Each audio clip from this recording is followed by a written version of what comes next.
Hey, what's up? How you doing? I'm doing all right.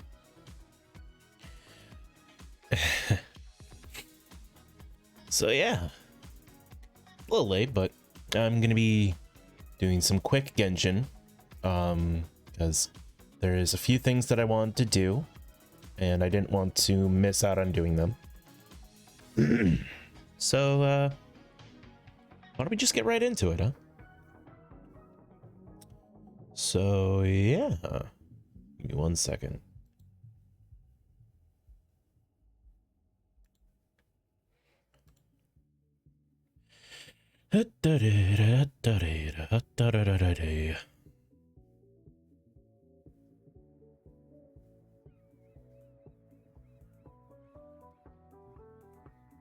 Okay.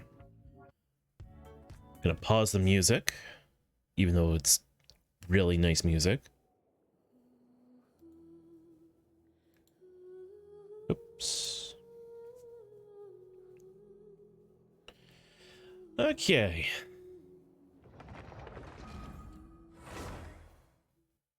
So it's nothing too crazy. I just wanted to do this and then one other thing for Lantern Right.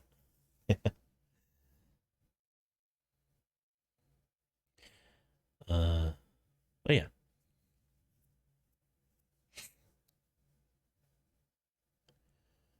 Okay, so first we need to go to here, do this stuff, teleport. Thank you.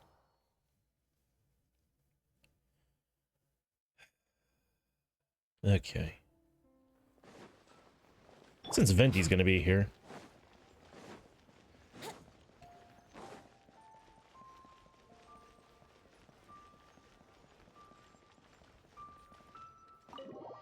Man, I wish I had a cape myself, you know? You know what I mean?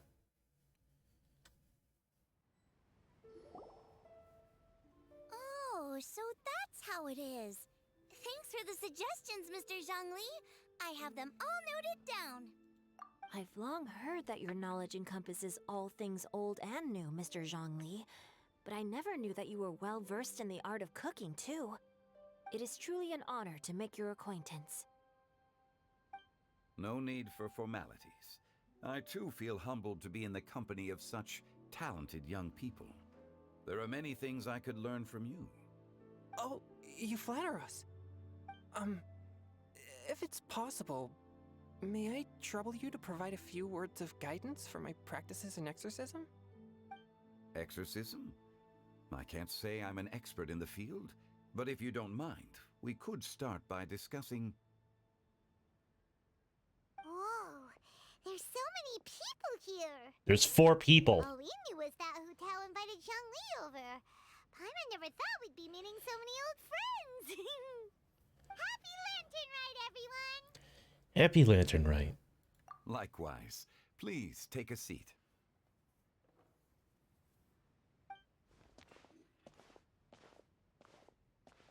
Happy Lantern Rite! Are you having fun?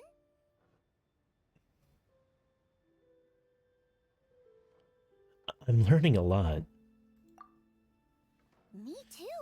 I've seen Xinyan perform before, but this is the first time I've watched something like this. I heard that the audience loved it too, and she's been receiving quite a lot of performance invitations lately. She's more busy than ever, and Yunjin's gonna help her. That's good. And they asked us to pass on their season's greetings to everyone. They hope we'll have a wonderful gathering. The performance was spectacular indeed. However, it gave Xiangling a huge burst of inspiration, which in turn gave us a bit of a headache. Us? Did Xiangling ask you to try out her dishes too? That, my friend, is beside the point. Watching you eat was enough for me. Come to think of it, I probably shouldn't have burdened Chongyun with eating my share too. Hold on, Xiangling came up with a new recipe? Let Paimon try! See? Someone here knows how to encourage people. Thanks, Paimon. Oh, and I have to thank Mr. Zhongli, too. He gave me lots of useful pointers that really drove it home for me. Oh, so that's what you were talking about before we arrived. Yes, since we'll be dining together, the topic of our conversation naturally revolved around cooking. Xiangling's ideas are truly unconventional. Her choices in both ingredients and spices are comparable to a melody dancing on the tongue. My suggestions were nothing more than the icing on the cake. Oh, the two of you always deliver. Now I'm getting embarrassed. Anyway, I'll get everyone to have a taste after I've adjusted the recipe based on Mr. Zhongli's advice. That sounds like it might become a little safer to eat. How about I sample the dishes next time? Speaking of eating, Paimon feels like we're missing someone. Hu Tao? Oh, Hu Tao was the one who invited us, but she's not here. And where's Guoba? Oh, Guoba volunteered to help Dad at the restaurant. You know, lots of people come over to eat during Lantern Rite. Without Guoba helping out, I probably wouldn't have had the time to accept Hu Tao's invitation. As for Hu Tao... The director went to collect a guest. She asked me to stay here and host you for the time being. Seems like it's almost time. Huh? Hu Tao went to fetch someone in person? Oh, that must mean they are super important. Hardly. Could it be... Keqing? Ningguang? Or Captain Beidou? She didn't clarify. And as her subordinate, I couldn't just pry into the details, could I? Ta-da! We're here! Oh, we're not late to the party, right? Right? Good thing the Conqueror of Demons and I are both as swift as the wind. And whoosh, we made it just in time. Huh.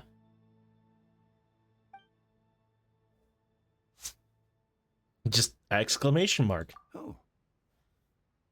I see.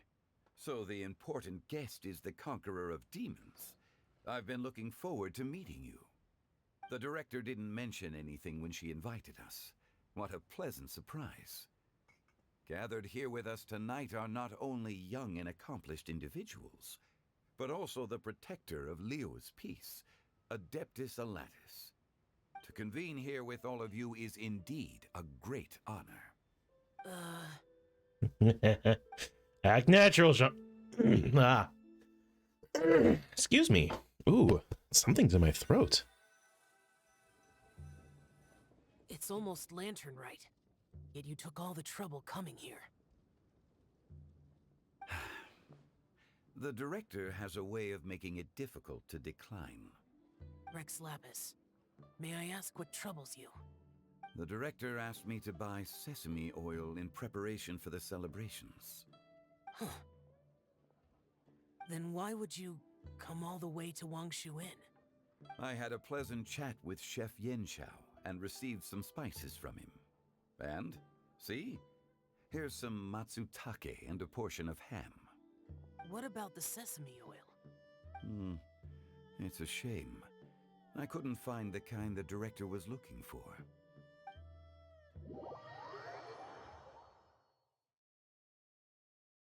Venti. I'm sure you're exaggerating, Zhang... Sir. There he goes again. Enough with the pleasantries. Go let our guests take a seat. Everyone here today is well known in their own field and has probably heard about one another to some extent. Some of us are even old acquaintances, so there's no need to be this formal. I heard that the Conqueror of Demons and the Traveler are pretty close, no? We're old friends. Great. You two sit together. You should take a seat too, Director. Oh? Finally remembered me? When we arrived just now, the host at Xinyue Kiosk told me our dishes are almost ready. Perfect timing. Let's not wait any longer and ask them to bring out the food. What about the food on the table? Paimon would have never guessed the person Hu Tao went to fetch was Xiao. Oh, that's also the first I've heard of the Traveler and Paimon being friends with the Conqueror of Demons. You know Xiao Chu? Knowing is a bit of an overstatement. I've always looked up to him. You might not know this, Paimon, but we exorcists have worked in close collaboration with the Conqueror of Demons for many generations, dispelling evil together, both in the open and from the shadows. Hard to imagine that thanks to Hu Tao, I've finally gotten the chance to meet him.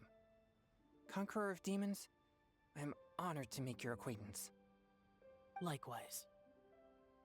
It is a great honor indeed to have a chance to meet the legendary Conqueror of Demons. Chongyun has brought that name up quite a few times in the past. I remember you mentioning wanting him to understand the importance of exorcists. Ahem. We know each other too. He helped try my dishes during the Masterful Chef's cook-off. I didn't think we'd have the chance to meet again. Happy Lantern Rite. No anecdote, however, compares to meeting you in person. I'm Xingqiu, Xiangling and Chongyun's friend. The pleasure is all mine. Whoa. Everyone's getting all formal and polite all of a sudden. Paimon doesn't know what she should say anymore. Adeptus Xiao, Mighty Conqueror of Demons! Belated Happy Lantern Rite! Paimon, stop. Just stop. This hurts me. Why are you like this, Paimon?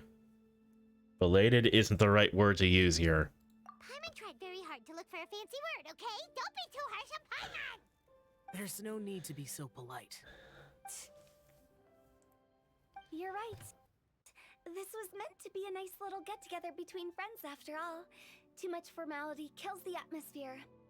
I didn't plan this gathering only for everyone to walk on eggshells. Hiya.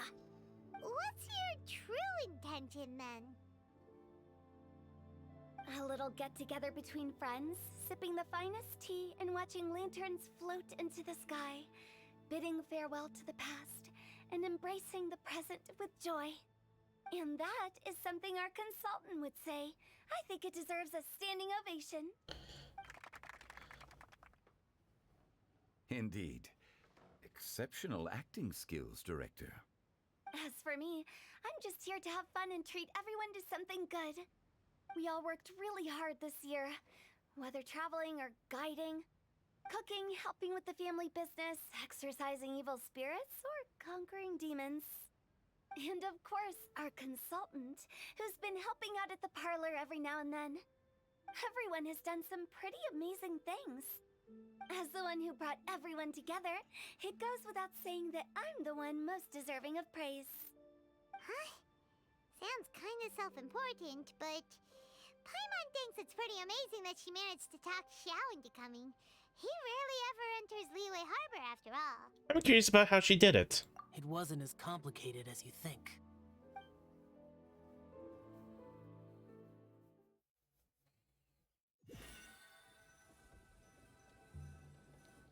Okay, gotcha.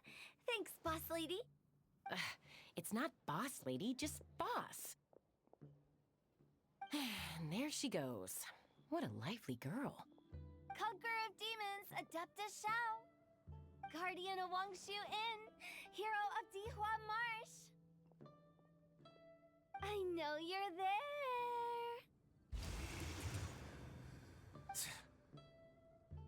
Quiet. Do not disturb the peace. Sorry, but you wouldn't show up if I didn't yell your name, would you? I know you. You're the 77th director of Wangsheng Funeral Parlor. Is there something you need? She just convinced him to come. That does sound like one of Hu Tao's antics. Did the Conqueror of Demons agree to come so that Hu Tao would stop pestering him? There might be other reasons. Smart guess. Huh? There's more to it? It gets pretty boring from here on. I talked about the funeral parlor's past relationships with the Guardian Yakshas. You know, just to be sociable. In the time of the Archon War, disputes were frequent, and disaster overtook the land. Humans couldn't escape from the torment of the plague, nor could they escape death. The Adepti vanquished the demons, the Millelith fought valiantly, and Wangsheng Funeral Parlor was responsible for purifying the diseased and sending off the spirits of the dead. That is how the border between life and death was maintained during the war. And it effectively prevented further incidents from happening. That's right. 1 point for the consultant.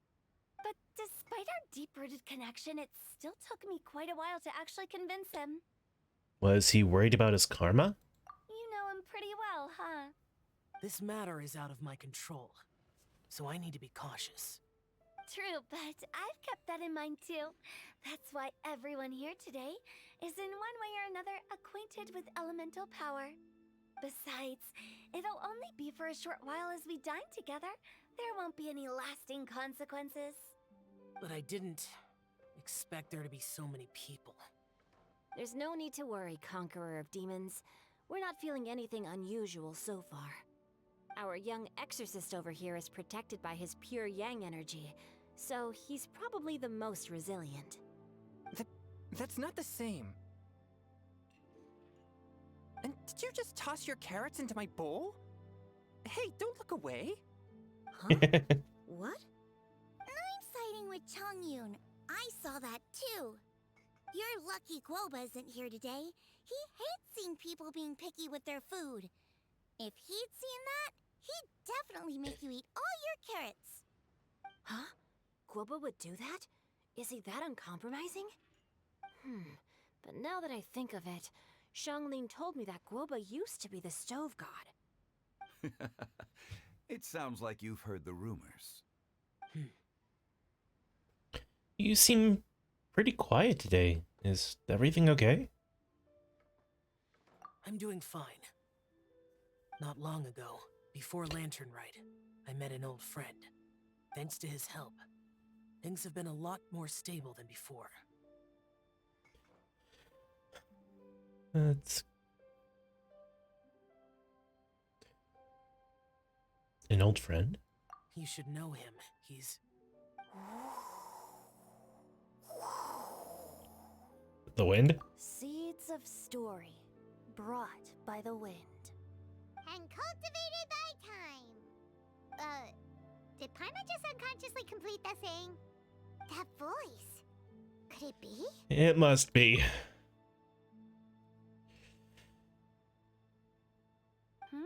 If I'm not mistaken, there's someone knocking at the door. Don't just sit there, Zhongli. Go welcome our guest in. No such need. I'm coming in.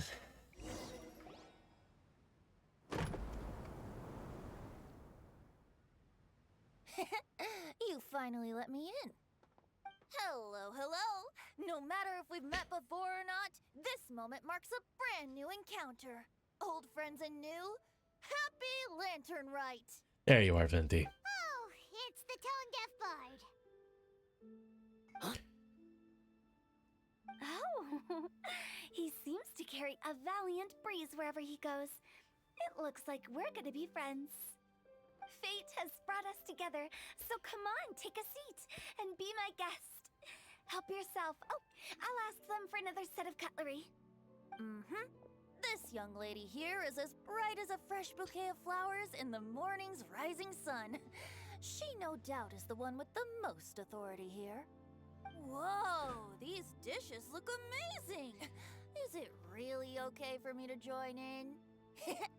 All right, I'm digging in. Huh, it's you. Oh, isn't this Genyu? Genyu? Oh no. He's gonna give Xingqiang pen name away. Yep.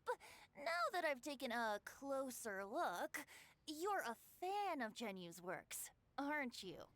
I met Xingqiu at a light novel convention. How I wish we'd met sooner. I never expected that there'd be another person in this world who could interpret Genyu's new novel as thoroughly as I could. Venti, you're being too humble. Considering your poetic talent, your fundamentals are way more impressive. Could this new guest be Master Xingqiu's friend? He's my old pal too. Yeah! Xiao, you remember me too, right? We had a chat not long ago. Yes, yes. Monsters become more active than usual as we get closer to Lantern Rite. I was patrolling Dihua Marsh a few days ago when I happened to run into this... You've already forgotten? I'm a bard, remember? And bards go around singing wherever they like. Oh, right. And this bard was performing in Dihua Marsh. It was a moving melody, and it made me feel relaxed and at ease. I couldn't help but stay and listen. Thank you for your patronage. So that's how it was. I see. I understand now, too. I'm Zhongli, currently working at the Wangsheng Funeral Parlor. It's a pleasure to meet you, new friend. And I'm his boss. Oh, and if there's anything unsatisfactory, let me know anytime. That's very considerate of you. Oh? No wonder. Only a boss as savvy and reliable as you would be able to hire such an impressive consultant. Oh, you're too nice, Venti. Not to brag, but our consultant truly is impressive.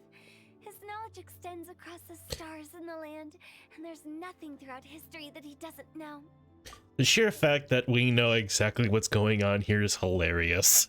From the sophisticated way he speaks, it's hard not to suspect that he could very well be an Adeptus in disguise. How close you are. Shao, you're an Adeptus. Do you think it might be possible? Sorry. I'm only good at conquering demons. I'm afraid I don't have much knowledge in that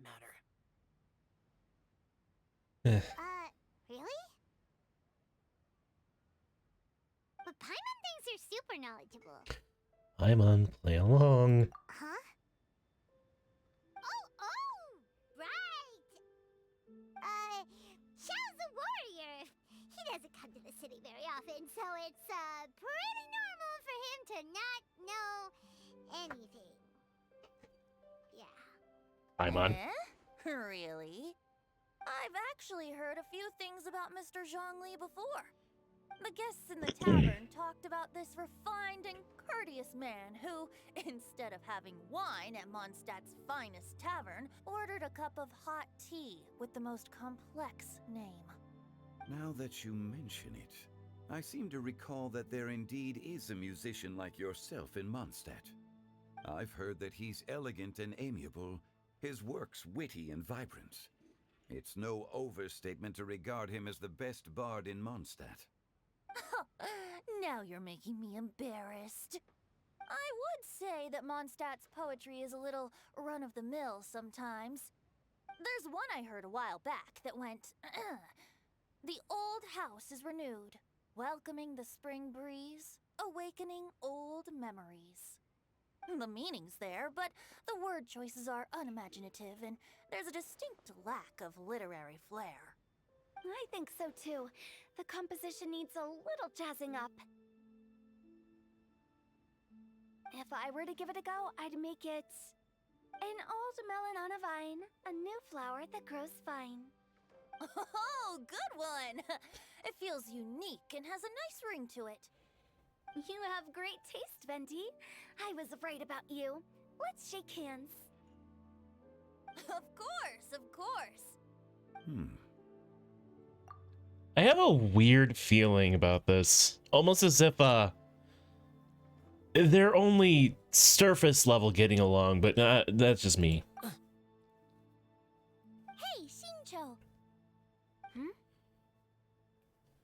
lending me a few books when we get back? Pick out some well-written ones. I don't know if it's my own lack of literary knowledge, but I couldn't tell the difference between those two. I don't think it's your fault. Chongyun's right. It's not our fault. Paimon, watch and learn how Hu Tao and Paimon, watch and learn from Hu Tao and Venti. This will come in handy for your ugly nicknames. Oh, you have a point. But speaking of, why is the Tone Deaf Bard here? Are you here to take part in Lantern Rite too? I heard that Liyue will be hosting a Lantern Rite music festival this year. As a musician myself, how could I possibly resist the temptation to come take a look? Or listen. Getting to know other musical styles is essential to sparking inspiration, don't you think? But the music festival wasn't planned beforehand. As for the Fontaine friend who hosted the festival, I saw him near Stone Gate the other day. The Iridescence tour has finally been held successfully for once, so I had to congratulate him. Thank you. You must feel very grateful. Don't think anything of it. By the way, I was watching as you entered Shinue Kiosk, but no one seemed to notice me. Should I say that it's because I'm an expert in hiding, or that a certain someone deliberately ignored the sound of the wind? Whenever Lantern Rite comes around, Liyue Harbor becomes bustling with activity. People are all busy watching the lanterns and strolling around the shops, and they might just go travel somewhere on a whim. It is rather difficult to predict another's whereabouts. The festival is in full swing and proceeding smoothly, and we're all gathered here with friends, new and old. This is no doubt a wonderful occasion worth celebrating. To come together with all of you at the beginning of the year, one can't help but be filled with joy. In a moment like this, I propose we raise a glass together. In my case, tea in lieu of wine.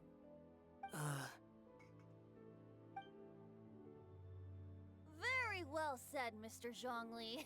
That was exactly what I wanted to say. Now I'm getting a little self-conscious.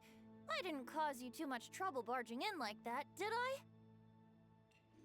We usually drink wine during occasions like this over in Mondstadt, but since Mr. Zhongli insists on drinking tea, I'll give a toast with tea too. Everyone, thanks for the treat. You're welcome. As the host of this gathering, I hope everyone enjoys the food and drinks. May this year be better than the last. Can I just say that it's honestly astonishing that Venti had the self-control to not go for the wine. It's astonishing. Considering that everyone may have other matters to attend to later, sticking to tea seems like a good idea. All of a sudden, they started proposing toasts. Should we? Zhao, What's with the urgency?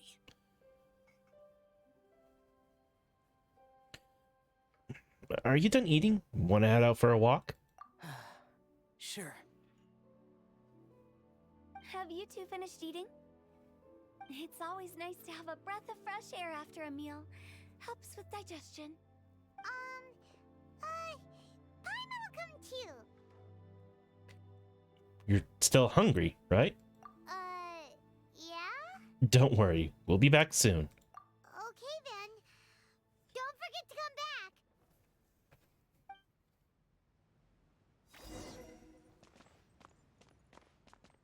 It seems like our new friend is an expert in wine. I deserve no such praise. I only drink for fun. It's nothing compared to your expertise. I'm glad we're only having tea today. What if I got drunk and said something nonsensical? I'd surely become an object of ridicule to someone I've just met. No such thing. I wouldn't dare disrespect the director's guest.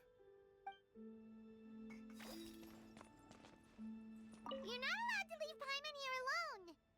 To be honest, Paimon's worried about saying the wrong thing.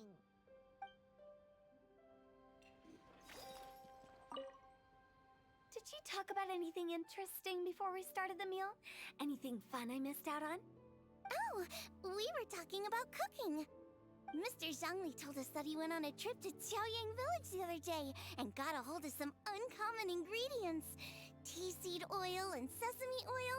He suggested I try using those in my new dishes. Oh, no wonder he left his post for so long that day. Those ingredients would be difficult for anyone else to find. I guess I'll need his help next time as well.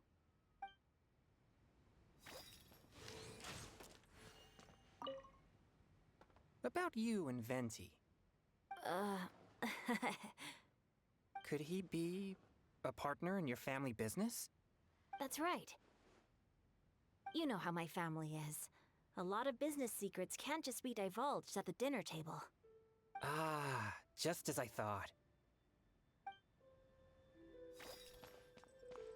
Let's depart. You go ahead.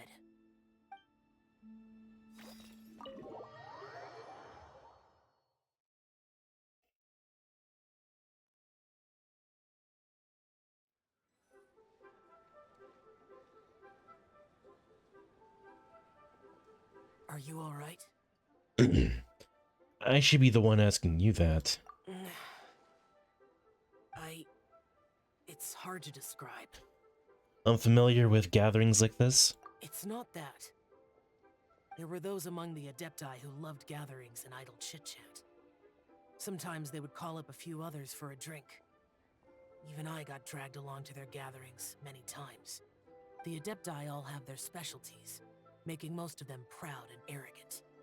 Everything they say is straight from the heart. It never gets too complicated. But this time... I understand, it's all Venti's fault. No.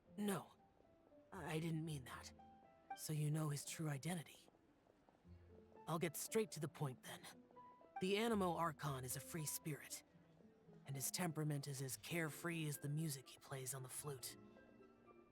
It's easy for a god like him to live in harmony with humans, and that's something I might never be able to do. You don't have to be like them.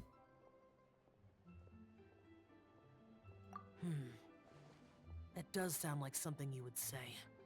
No matter. I know my circumstances. Whenever I think of the ordinary conversations I've had with you, it feels strangely novel. Strange in a good way? Yes. The parlor director went out of her way with the invitation, so it was difficult to turn her down. I had made mental preparations before agreeing to come. She told me that all the guests today would be acquainted with elemental power, and I knew that you would be here. But I didn't expect the other guests to be... No one would have guessed. General Capices always said that we should live in the present and enjoy every pleasant surprise. Perhaps that's what I should do with what I'm feeling now. But I think he meant designing clothes for those around him. The clothes were intricately designed, but inconvenient to wear. Brother Bosacius never tried to hide his distaste in front of him. Rex Lapis did like his designs and even collected quite a few. The outfit he wears now was also designed by General Capices himself. I never saw him wear this during the war. I didn't expect him to start wearing it later. Oh, here you are. I'm not intruding, right? You're not. What is it? Hu Tao saw that everyone's done eating and asked the staff to bring out the desserts. Paimon got so anxious that you weren't back yet that she scarfed down her dessert without the usual slurping and munching. But not so anxious that she couldn't eat. Sounds like she'll be okay. To be honest, I was kind of worried too. You looked a little restless just now, and I thought you weren't used to the food here and was planning to head back to Wangshu Inn for something Yanxiao made. You're worrying too much. Zhao, don't pull any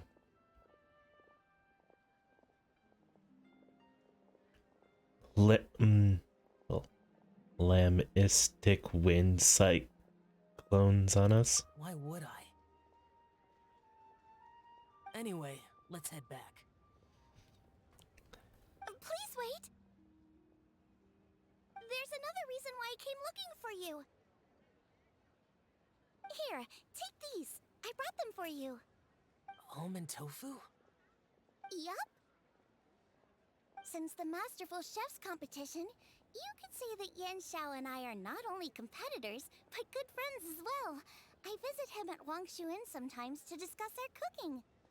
I heard him say that the esteemed guest on the roof loves nothing more than a good plate of almond tofu, so I learned a thing or two about the dish from him.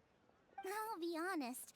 Before Hu Tao invited everyone, she secretly came looking for me, told me about the guests she planned to invite, and asked me for some suggestions on what she should order.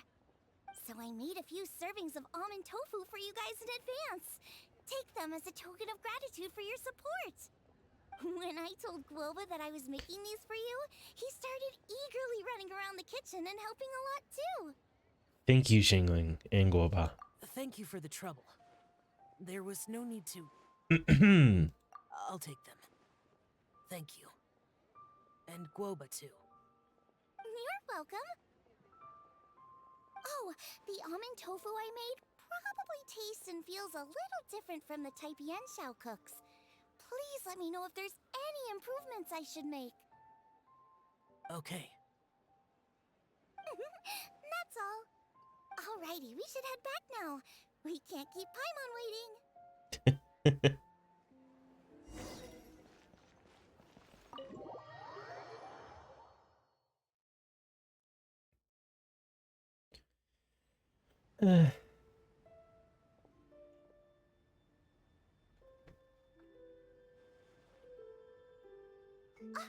You're finally done whispering secrets to each other?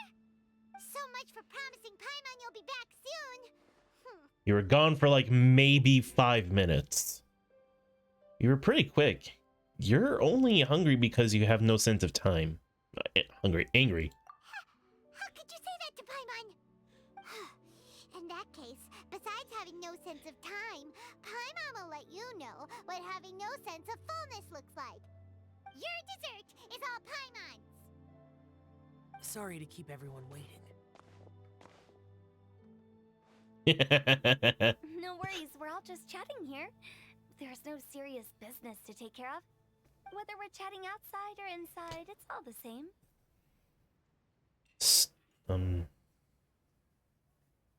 Strive to be more like Hu Tao, Paimon. Paimon's too busy eating to talk to you. But even though we're all well acquainted by now, I think this festive gathering deserves something ceremonious. Oh? Is this some local custom? Nope. This is something I made up so that good luck will be on our side, that's all. It sounds like her. Spontaneity is the best choice to make here. Let's use this incense burner on the table. It's been lit for so long now that the incense is running out. I'll leave refilling and lighting the incense to the most distinguished guest among us all.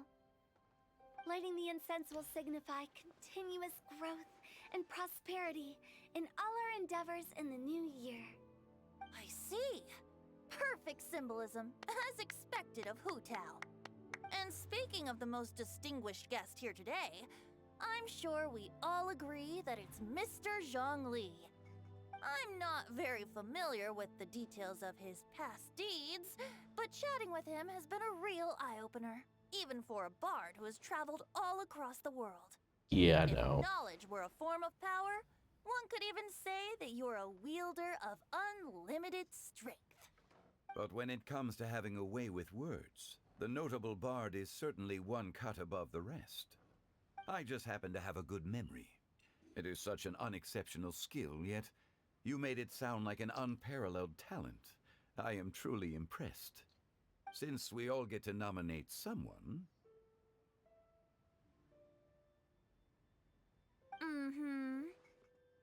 I think it's only fair that we let the parlor director light the incense. Huh? That won't do. Don't flatter me just because I'm your boss. We are looking for the most distinguished guest here. As the host, I shouldn't be involved in this discussion It's gonna be me at the end, isn't it? Now that we've enjoyed this table full of delicacies, how about we let our one and only chef here do the honors? Is this really the way this works? I didn't cook any of these dishes. It's not a big deal. Just look at her. Xiangling, the disciple of an Adeptus, the Stove God's best companion, the winner of the Masterful Chef's competition. The fuck was that? Heir of the famous One Mean restaurant. A good old friend of mine. There's no better choice. Why does Paimon feel like we're back at square one again? Please making me embarrassed. If we're looking for a distinguished guest, surely the second son of the Fayoum Commerce Guild counts. It's one of the largest commerce guilds in Liyue Harbor. Huh? Don't get me involved in this. Oh, not a bad choice. With the Commerce Guild's young master lighting the incense, we're all sure to make a huge sum of mora in the new year. That's not how it works. Making a fortune is indeed a fine wish, but it's of lesser importance than good health and happiness. Which means we should choose Chongyun, the skilled exorcist who keeps everyone's home safe. Why are we all from evil clapping? Spirits. Huh? Now you're nominating me? I can't be the one when we have the Conqueror of Demons right here. Adeptus Shao has the most seniority among everyone here today. We should... I refuse. I am most certainly not the most distinguished guest here. Is he going to go with Zhongli? You should all be able to make the right judgment based on your observations. Wait, don't. One person here is well acquainted with everyone else. I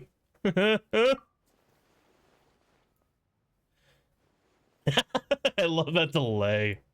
Oh, that's right.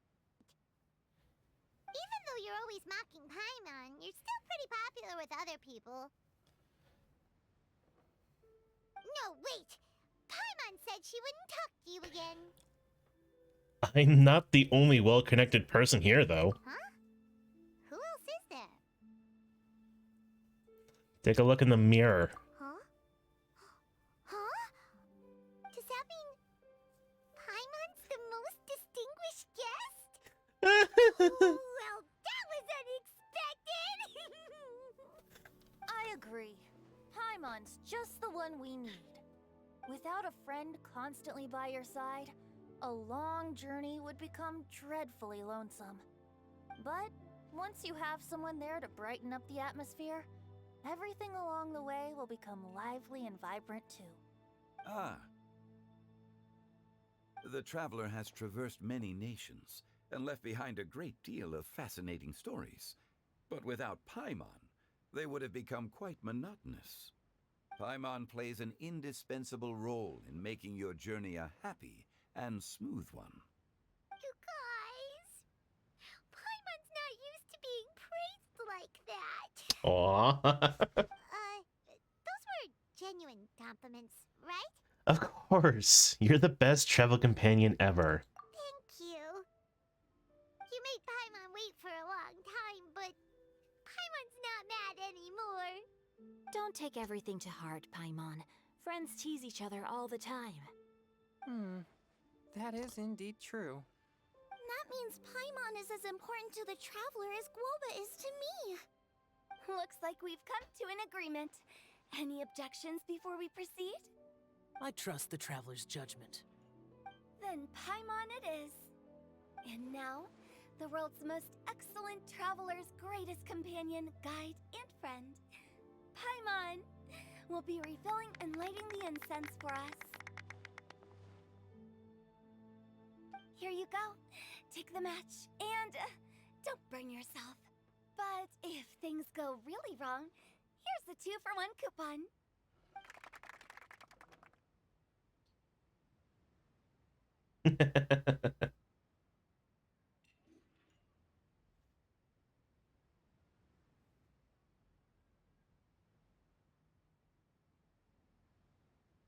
Time to say goodbye, huh?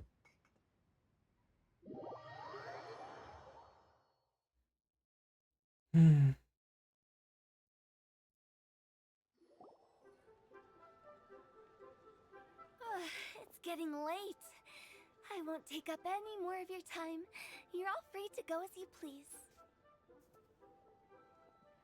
The food and desserts were delicious. Yep, the tea was amazing too. You don't have to go all polite on me. Just remember to come when I invite you next time. Let's see. It's dark out, so I'm going to accompany Xiangling, Xingqiu, and Chongyun back home. As for the rest of the guests, I'll leave them to our consultant. No need. I'm headed towards the harbor to meet a friend on the ship. There's no need to trouble one such as Mr. Zhongli. I think you know the place I'm talking about. Come meet me anytime. I will. It was great getting to know you all. Let's meet again when the spring breeze begins to blow. Bye. Oh, we should write poetry together sometime.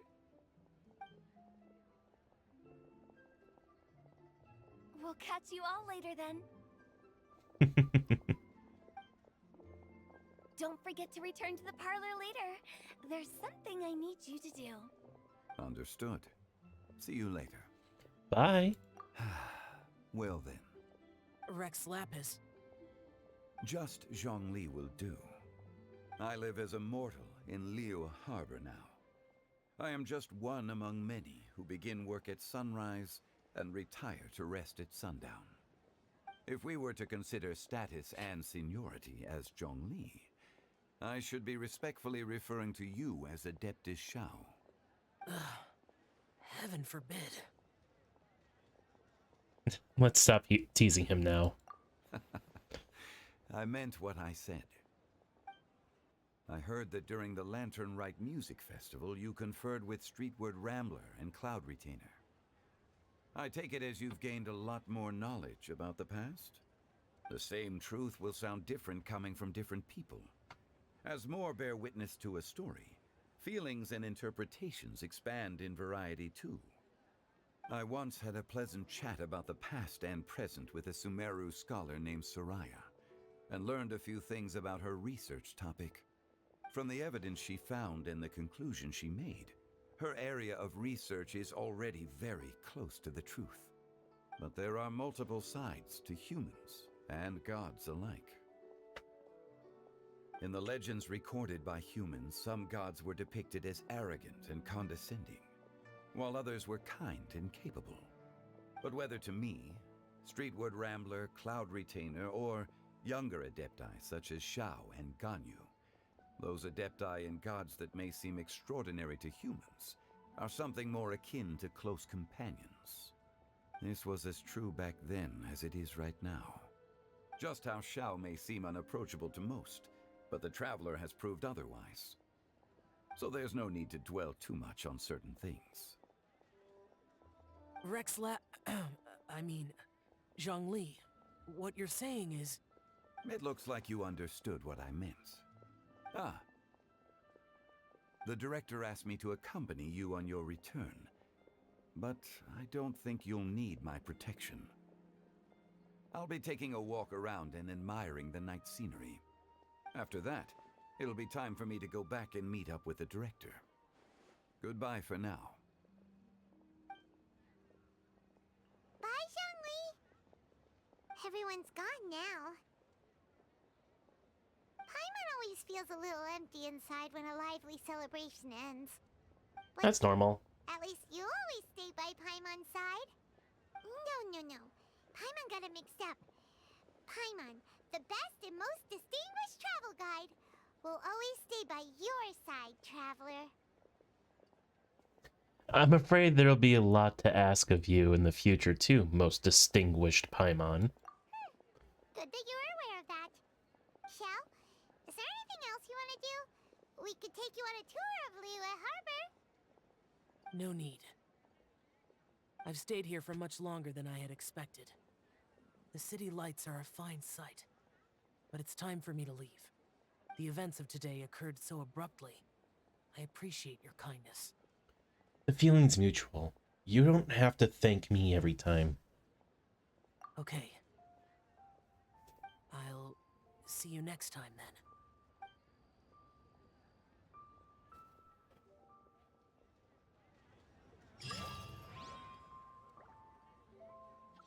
Oh? Mail? Oh! Rosa, that's right.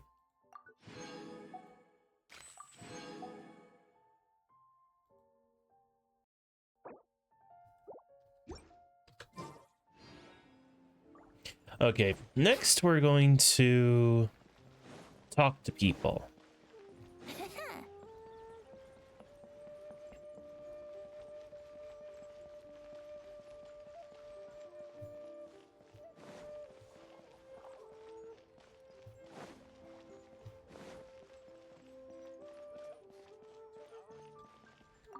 vegetables are fresh, and there are enough wheats and grains stocked up.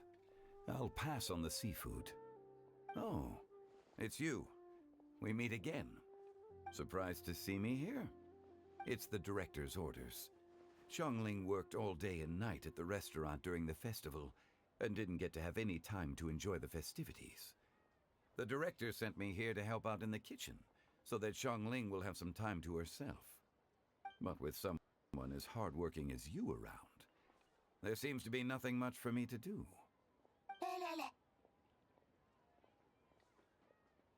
It feels good seeing my old friend in the kitchen, fetching ingredients and lighting fires. Perhaps I should borrow Cloud Retainer's Supreme Cuisine machine to speed things up.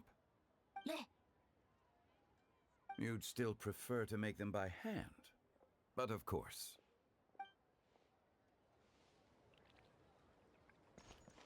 Huh.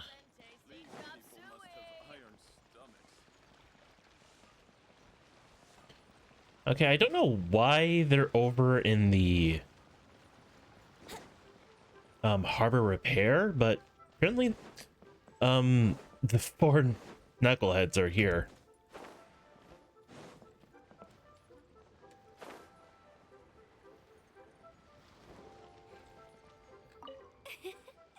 Xingqiu, you have to be honest.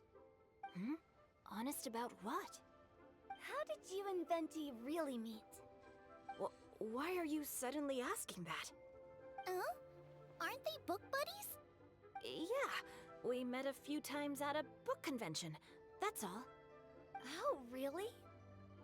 With that extraordinary demeanor and literary talent, he's definitely not just any bard.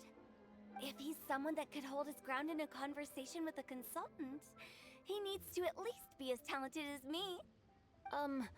Perhaps you're overthinking this matter. Hu Tao, Xingqiu wouldn't lie to us. Okay, I'll tell you the truth. Huh? Xingqiu! I'm actually a fan of Venti's poetry.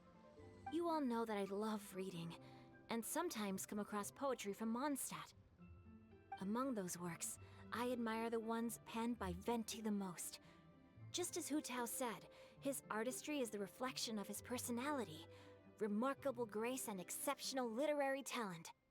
I guess Venti didn't tell you the whole truth back at the restaurant, because he didn't want to embarrass me in front of everyone. He's such a considerate person. Yes, right. I can confirm that. When Xingqiu was busy with other things, he asked me to buy him poetry books in secret. I see. That didn't sound like too much of a big deal. You could have told us right away. Well, I'm telling you now, aren't I? Oh, so that's your story. Forget it. Let's drop this topic. It's not often that the four of us are all together. What should we do next? Hide and seek, hopscotch, or some shopping? Since there's 4 of us, why don't we borrow a mahjong set? Venti and Xingqiu had definitely had some alone time together. That's my headcanon, at least. Okay, so I've already talked to these 3 over here on the docks. So next up,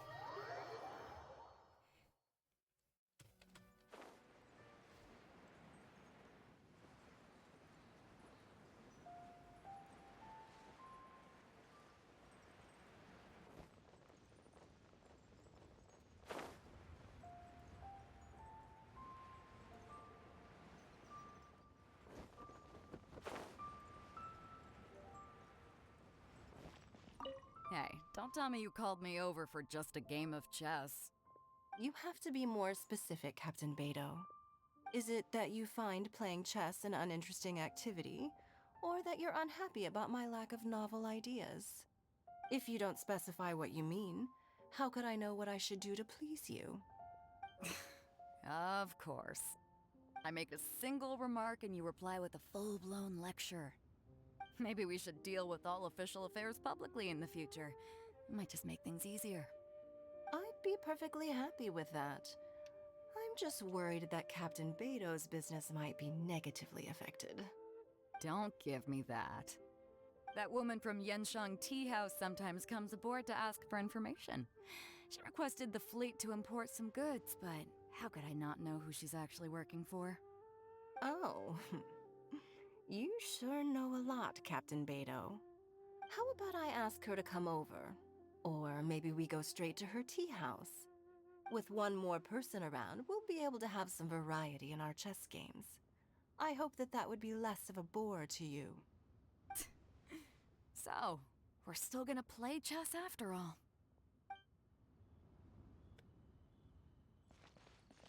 Okay, next up I'm going to Wangshu Inn.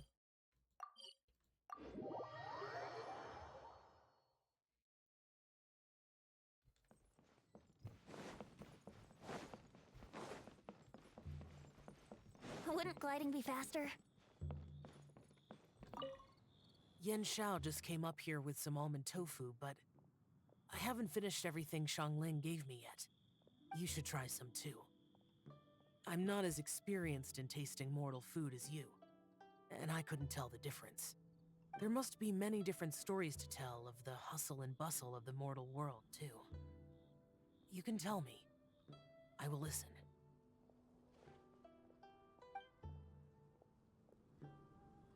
Okay. And finally,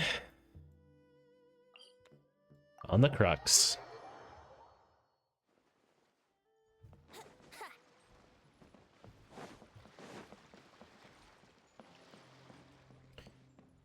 This is such a cool ship! Facing the sea breeze and gazing out at the soaring seagulls makes me want to sing out loud! Kazuha, how about I stay here and be the ship's resident bard? What are my prospects? With your level of artistic finesse, I'm sure nothing will go wrong. But I'm afraid the sailors aboard are not the most versed in the arts. They probably wouldn't understand the deeper meaning your poetry holds. You can't say that for sure. Poetry is spur-of-the-moment creations. Anyone viewing the same sights and experiencing the same atmosphere would surely understand. There's a port in Mondstadt too, but I rarely get the chance to board any of the ships. Speaking of ships, everything's perfect about this one, except... Kazuha, could you tell your captain that my height says nothing of my age? I'm way past drinking age.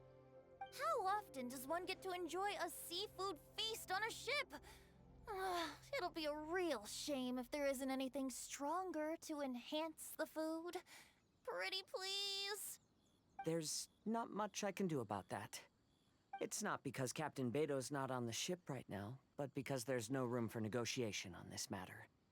Even I have to sit in the no-drinking zone every time. But I don't get drunk after just a few sips. Trust me, I can hold my liquor really well. No, you can't. But if there were two Ventis, would that change your mind? Okay, I think that's all for them.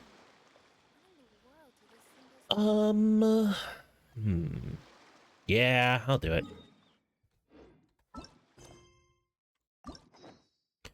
Been burning a hole.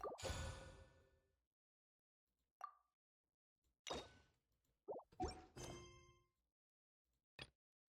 know, Paimon's heard that Alhaitham's been made acting Grand Sage, but with that personality of his, oh boy. You think things will be okay?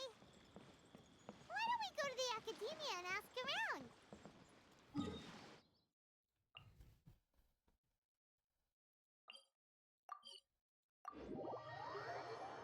I mean, it's worth a shot.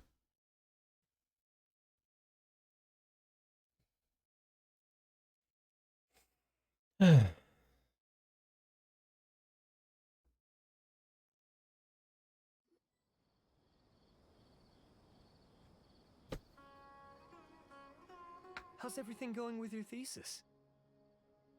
I I should be able to publish it next month. A few days ago, I was worried that I'd have to stop my work on it. Thankfully, that didn't come to pass. Well, Azar was one of your thesis advisors. Honestly, I was afraid that you might have gotten dragged down as well. How did things get settled? The newly appointed acting Grand Sage reviewed all of our projects and gave us permission to continue our research. Acting Grand Sage? That sounds like a new thing. Yeah, I heard that selecting new sages has been taking some time, so he's just filling in. But it's all thanks to him that our research results weren't jeopardized. Once my paper is published, I'm definitely giving myself a long vacation and getting some much-needed rest. Mondstadt sounds like a good idea.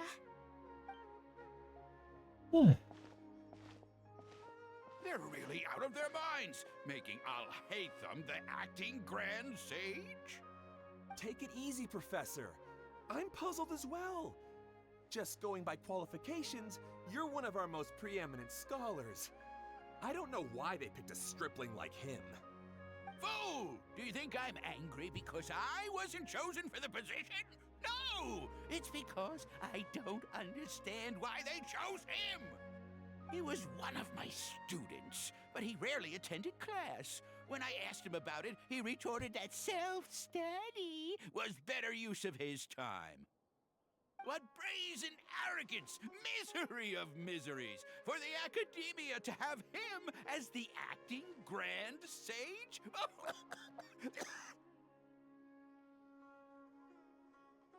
Professor, don't get so worked up. I'll go get you some water. Psst. Want to hear a secret?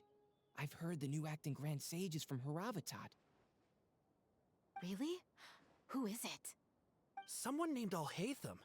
Never met him myself, but he's a real hot topic right now. Lots of things being said about him. Hard to tell what's true and what isn't, though. There's also a Vahumana scholar who's been in the spotlight recently. They say that he's a likely pick to be one of the next sages. Oh, is he teaching any courses? Maybe we should drop by. Wow. News of Alhaitham being the acting Grand Sage sure spread fast. Some people don't know who he is, though. Guess he's less famous than Paimon thought. Some people are saying good things and others bad. Especially that old guy just now. He really doesn't like Alhaitham.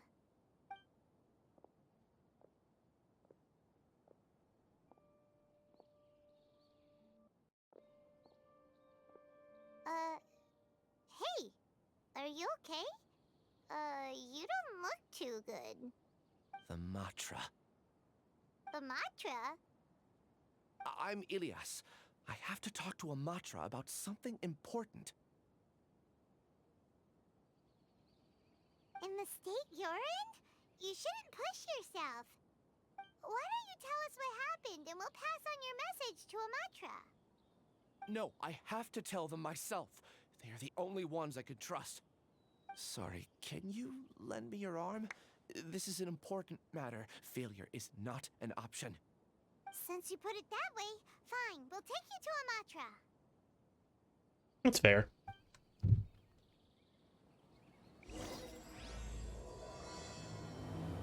The illusions of the mob. We promised to take him to a Matra, but we don't know that many, do we?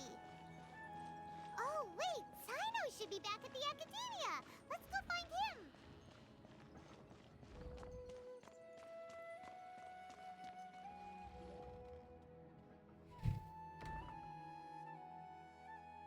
Hey there! Excuse us, but is Cyno at the Academia? You two look familiar. Are you friends of Mahamatra Cyno? I'm afraid he's out on a mission right now. But if you'd like, I can pass whatever message you might have on to him. We ran into this guy by the gates, and he seems really eager to speak with the Matra. It sounds like something urgent. Oh? If you don't mind, why don't you tell me about it first? Siraj. Siraj. That name sounds familiar. Isn't he a Vahumana researcher? Vahumana researcher? Yes, one of their most renowned, in fact. I hear he's as daring as he is intelligent. There are rumors he'll become Vahumana's next sage. But please continue, good sir. What about Siraj? I want to report him for conducting a dangerous experiment. He kidnapped me, tied me up, and took me to that horrible cave. Experimental equipment everywhere. I ran as fast as I could, a little slower, and he would have caught me. There's no rush. Please, take your time. What kind of experiments was he conducting? Where is this cave? I don't remember. Huh? You can't remember? All I remember is Siraj walking towards me, and then my head started feeling weird. It's like a nightmare that I can't recall. I just know that that place is dangerous, and that they must be stopped. Oh, I heard they conduct business in the tavern. We have to hurry. Even if what you say is... All right. I'll have some of my colleagues look into Siraj. But before that, I would like to administer the Matra lie detector test. You think I'm lying? Please don't take it the wrong way. This is just standard protocol. Sorry, but can you two wait out here a little while? We'll be back soon.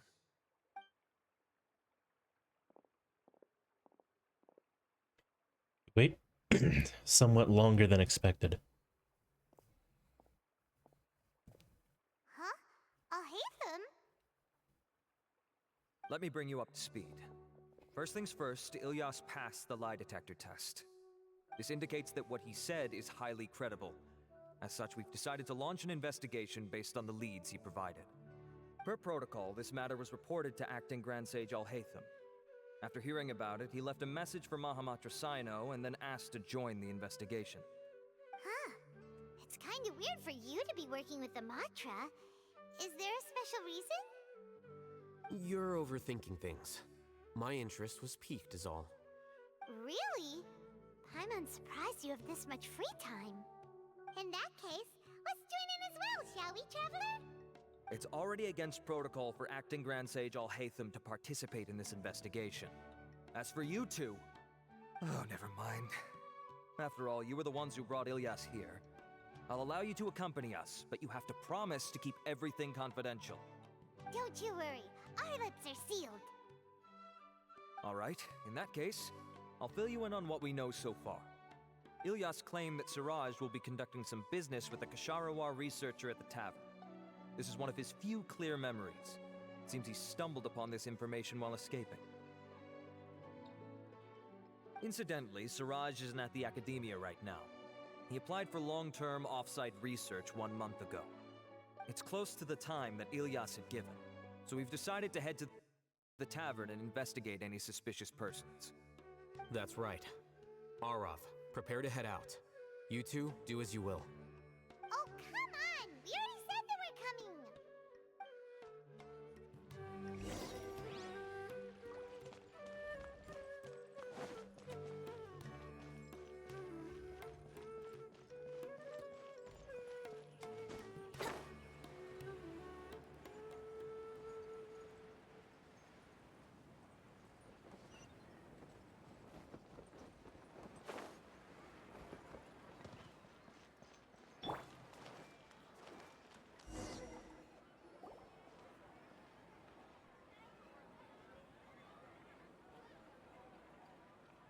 We're here, Acting Grand Sage Alhaitham.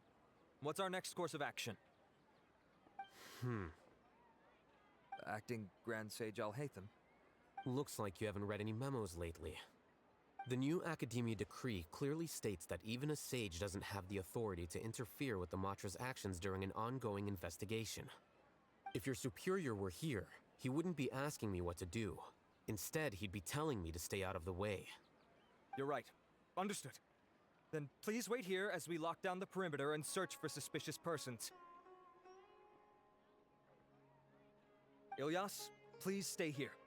Acting Grand Sage Alhaitham, I'll have to trouble you with the protection of our primary witness. Sure. Though I'd rather he just protect himself.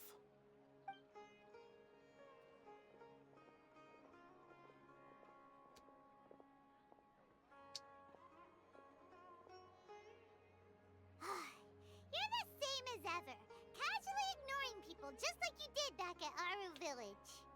Answering a simplistic question only enables the questioner.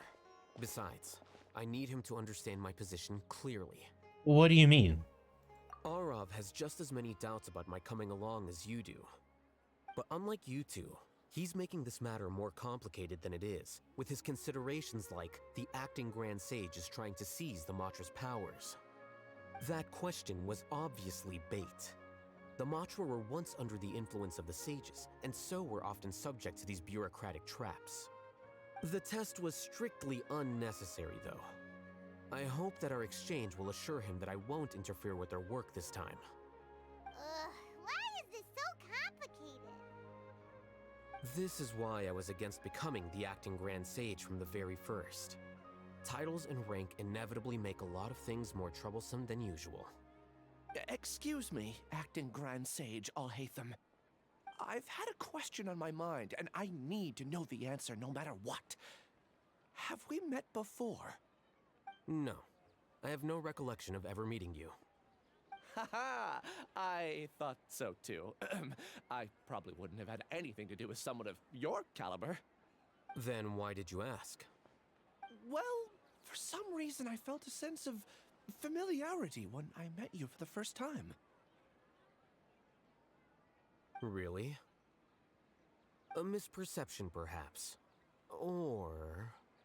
Acting Grand Sage Alhaitham, we've apprehended a suspect. Siraj? No, it's the Ksharawar researcher who has dealings with him. His name is Narendra.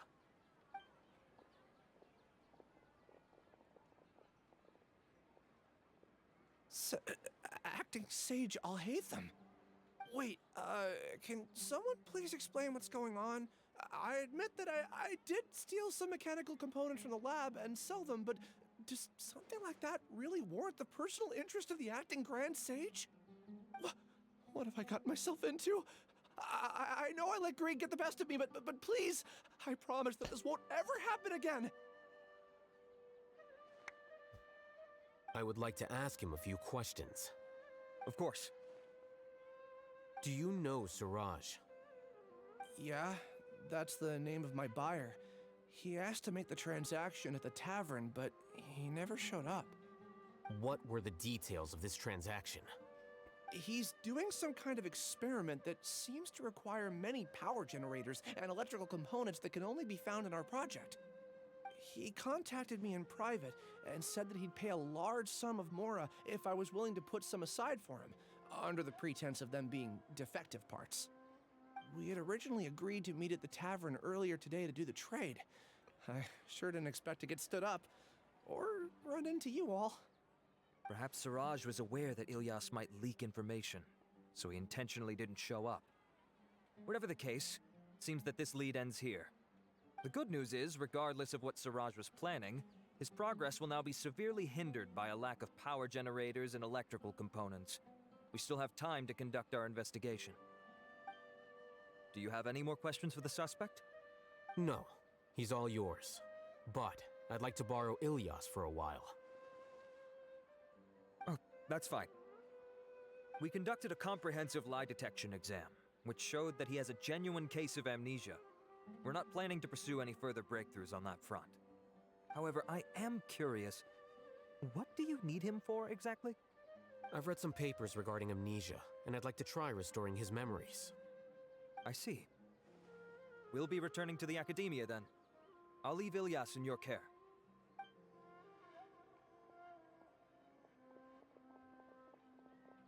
Follow me.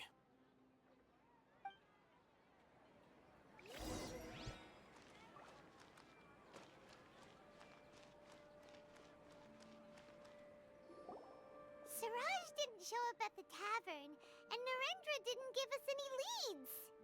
Ugh, that means we're stuck. Alhaitham, are you serious about seeing things through? Paimon's pretty surprised that you're this interested in the case. I thought you would have guessed the reason by now. Huh? Paimon has no clue. Hey, do you know? Do you know Siraj? Yes. We were classmates. Oh, so that's why you asked to come along when Arav briefed you on the situation. So you're not here because you're interested in the case itself, but because you know the suspect? You couldn't be further from the truth, but I wasn't expecting much from you to begin with. For the time being, all you need to know is that we were once classmates. I became the scribe afterwards while he continued his academic endeavors. He submitted a thesis 1 year ago, and the Grand Sage at the time asked for my opinion. I did not approve of it because it committed one of the 6 cardinal sins by touching upon human evolution. From violating matters regarding human evolution to attempting the forbidden and fearing none, the 6 cardinal sins are the origin of all evil in this world. They are also what the sages use as a reference when formulating or amending the rules of the academia. My opinion was that Siraj's research was both overly naive and in violation of various core principles. The Grand Sage took some of my suggestions on board and ultimately decided to reject the application. So that's why he's buying energy sources and electrical components. He's most likely trying to circumvent the rules and conduct his experiment in secret. That sounds super suspicious. Oh, we gotta stop him. Ilias, can you try to remember things again? Maybe something new will pop up. I'm sorry, but I've already tried many times. And no matter how hard I try, it feels like everything in my mind is shrouded in a thick mist. It is possible for a person to subconsciously forget some of their memories as a defense mechanism against extreme stress. However, these memories aren't truly lost, but merely sealed away. They can be restored with the appropriate stimulus. Now, try to recall things you care about. They don't need to be related to this case. Well, actually, I feel like I've forgotten more than just the memories of the time I was kidnapped and experimented on. The kind of person I am, the things I've done, I can remember some things, but I can't recall some others no matter how hard I try. But I do vaguely remember that there are 2 things that I have to do no matter what. Do tell. The first is to get my paycheck from the academia and give it to my younger sister in Gandharvaville. I'm not sure about the details, but it seems that I would send money to my younger sister every month to pay for family expenses. And the second thing? What's the second thing? I can't remember. Sorry, there's just so much I can't recall. Not unexpected. However, you're the only one who has seen Siraj and knows the exact location of his cave at present. As such, we'll do everything we can to help you regain your memories. Losing your memories must be really painful. But don't you worry, we'll help you get them all back. Oh, thank you so much. This feeling, it's more than just pain. I don't know how to describe it. I have so few memories that I don't even have a clear idea of who I am.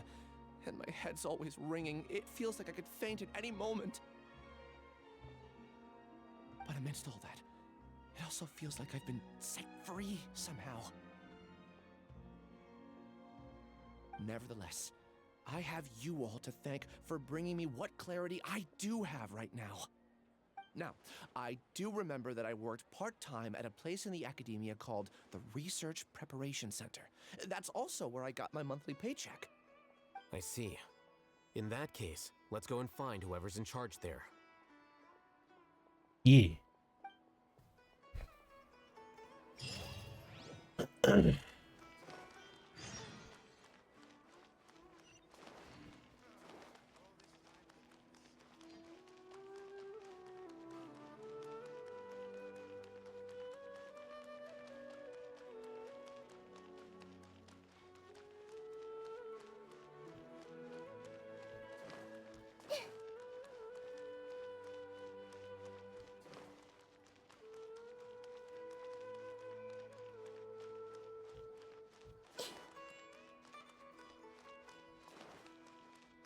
Why do they have to be so twisty?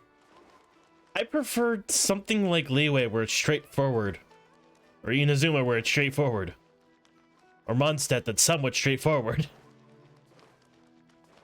I guess when you're building around a giant tree.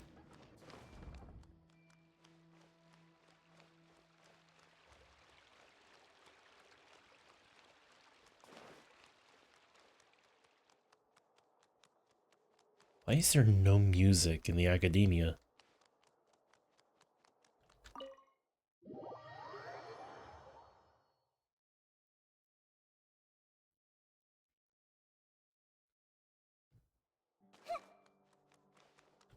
ICM! Books smell so good. They do smell good, don't they?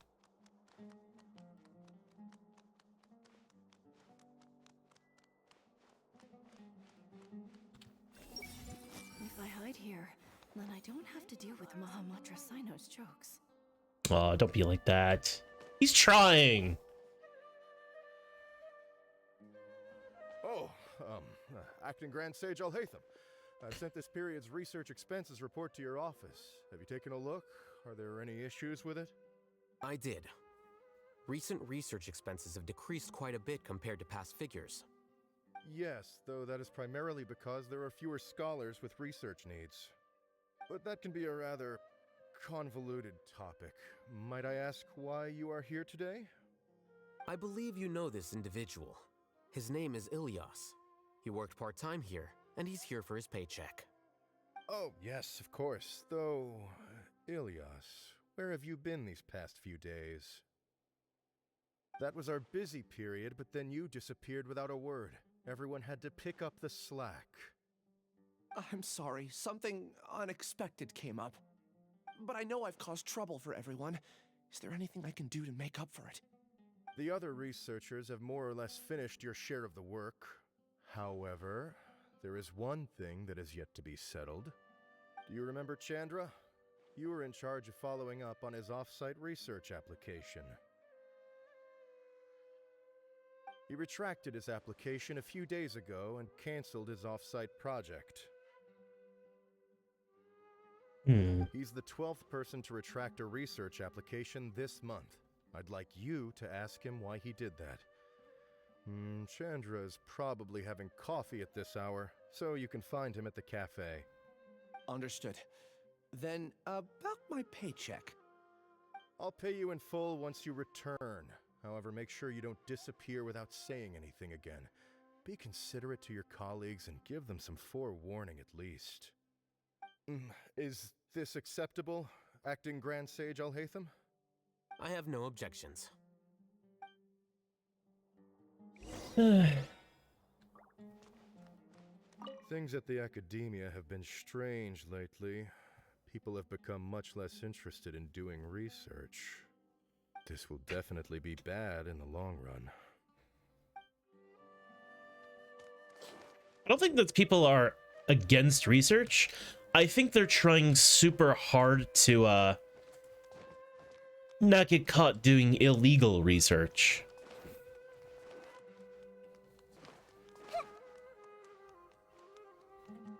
Please show me your credentials before borrowing books.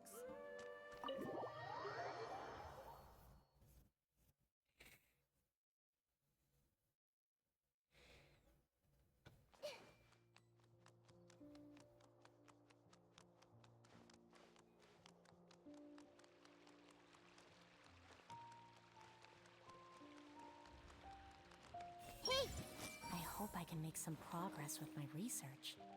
You will, I promise you. I see everything. Did Father get lost in the desert? I'm sure he's fine. Hey! I should probably make an admission brochure and put it up on the side. But I'm sure no one would read it.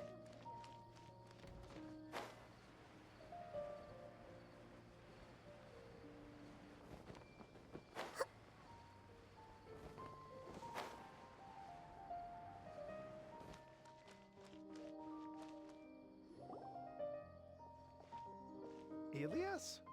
Long time no see. What can I do for you? I heard that you canceled your research project, so I'm just here to ask you why. Oh, that, it's really nothing special. I just don't feel like going anymore. I'm not the only one who canceled, right? I mean, people have had no motivation to conduct research lately, haven't they? No motivation to conduct research? Yeah. Say, who might you be? You look sort of familiar. Oh, don't mind me. Please, continue. Well, with the downfall of the Sages not long ago, many of the projects that they led were put on hold while they were being investigated. With the situation being so volatile, people are picking up random things to do to kill time. No one wants to risk starting any new research until it's clear how things will pan out in the future. When you say how things will pan out, you actually mean what the new sages would have interest in, right? Wow, talk about blunt. But that isn't the only reason for the lack of motivation to start new research. So what are the other reasons? Well, because the Akasha terminal shut down. I'm sure you're all aware that we require all kinds of knowledge to perform any of the research we do. Back then, the Akasha would respond to any of our requests for the knowledge we needed. It was beyond convenient. We didn't have to spend an extended amount of time studying, so we were able to immediately run various tests and experiments. I see. You get it, right? After having had a taste of something so amazing, who can be bothered to manually sift through data and files ever again? There are only a handful of people at the academia who are starting new projects or performing research. Most people are like me, waiting for a recognized researcher to start a project before immediately applying to join. Although our names will be further down in the paper, we'll have a much easier time. We don't have to do most of the mental heavy lifting. All we have to do is focus on our assigned tasks.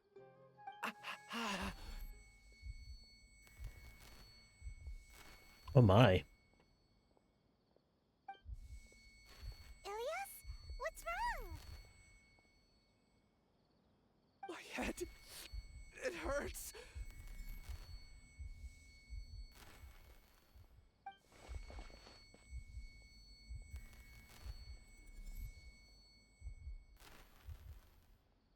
I remember now. I remember what Siraj said to me as he approached. You will become Siraj number 36. Fuse yourself with a consciousness under my control. Think only in accordance with a set module, like a worker bee in a beehive. Paimon doesn't get it. What does that even mean? It's what Siraj was researching and the topic of the thesis he had submitted. Collective consciousness and the path of evolution. Collective consciousness? Siraj believed that by achieving 3 objectives, he could create a collective consciousness in human society and drive humans toward their ultimate evolution. First, he would rank test subjects in descending order of ability, with number 1 serving as the Overmind. This Overmind would then divide tasks into numerous modules and delegate them to the collective's members based on their assigned number. Lastly, members would share their memories and emotions to facilitate the rapid exchange of information within the collective. Paimon still doesn't get it. What's the point of all that? Think of it as linking many minds together and tailoring a given mind's assigned work based on its compatibility. Eventually, everyone's minds will be consolidated into a new form of existence that is both an individual and an organization. Siraj believes this collective consciousness is superior to individual humans. Whoa. Squishing a whole bunch of people together? Paimon thinks that sounds horrible. It's just as Alhaitham said. Siraj gave all the test subjects different numbers. Bigger numbers meant you had a lower rank, so your assigned tasks were less complex, such as being responsible for everyone's basic needs. Smaller numbers were ranked higher, so you'd be given more complex assignments like planning for the future. Siraj referred to me as number 36, and I think that was a low-ranking number. I also recall that Siraj said his plan was proceeding very quickly, and that the hive would soon be complete. Oh no, then we gotta hurry! We have to stop him before it's complete! I tried my best, but that's all I can remember. I still can't recall where the cave is. I'm really sorry. Take your time. You'll eventually remember it all. However, something doesn't seem right. Some details don't add up. Like what? What's off? You were only designated as number 36? What a shame. From what I can see, your talents merit a smaller number. I'm not sure what Siraj's numbering system is based on. Anyway, we're done here. Let's go. Please, wait. I heard you all talking about Siraj just now. Are you looking for him? Huh? Do you know something? Well, Siraj is pretty popular as of late. I heard he's gained recognition from a lot of well-known researchers. Supposedly, he's a strong contender for being one of the next sages. There are many who would give up everything to be a part of his research team. I'm nothing special though, so I doubt I'd get the opportunity. That said, I do know a researcher who received an invitation from Siraj but declined it. Her name is Janaki. If you're interested, you can try to find her. She's usually reading at the pavilion in the garden. Well, off to the pavilion.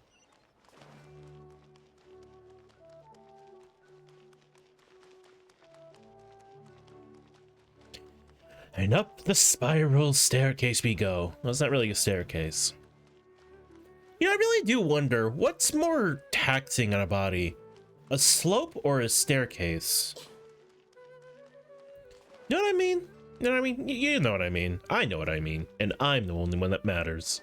I'm kidding. I love you. I would never discredit anything that you guys say. Or would I? Maybe if I'm arrogant. I don't know.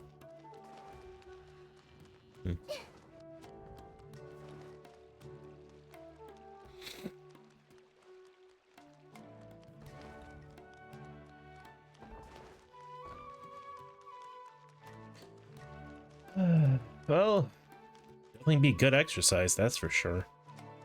Wait, I'm curious.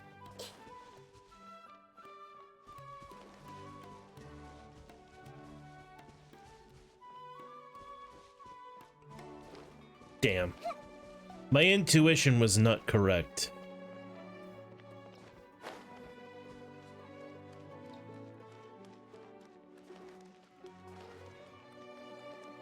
Kind of hoping there was like a chest or something there.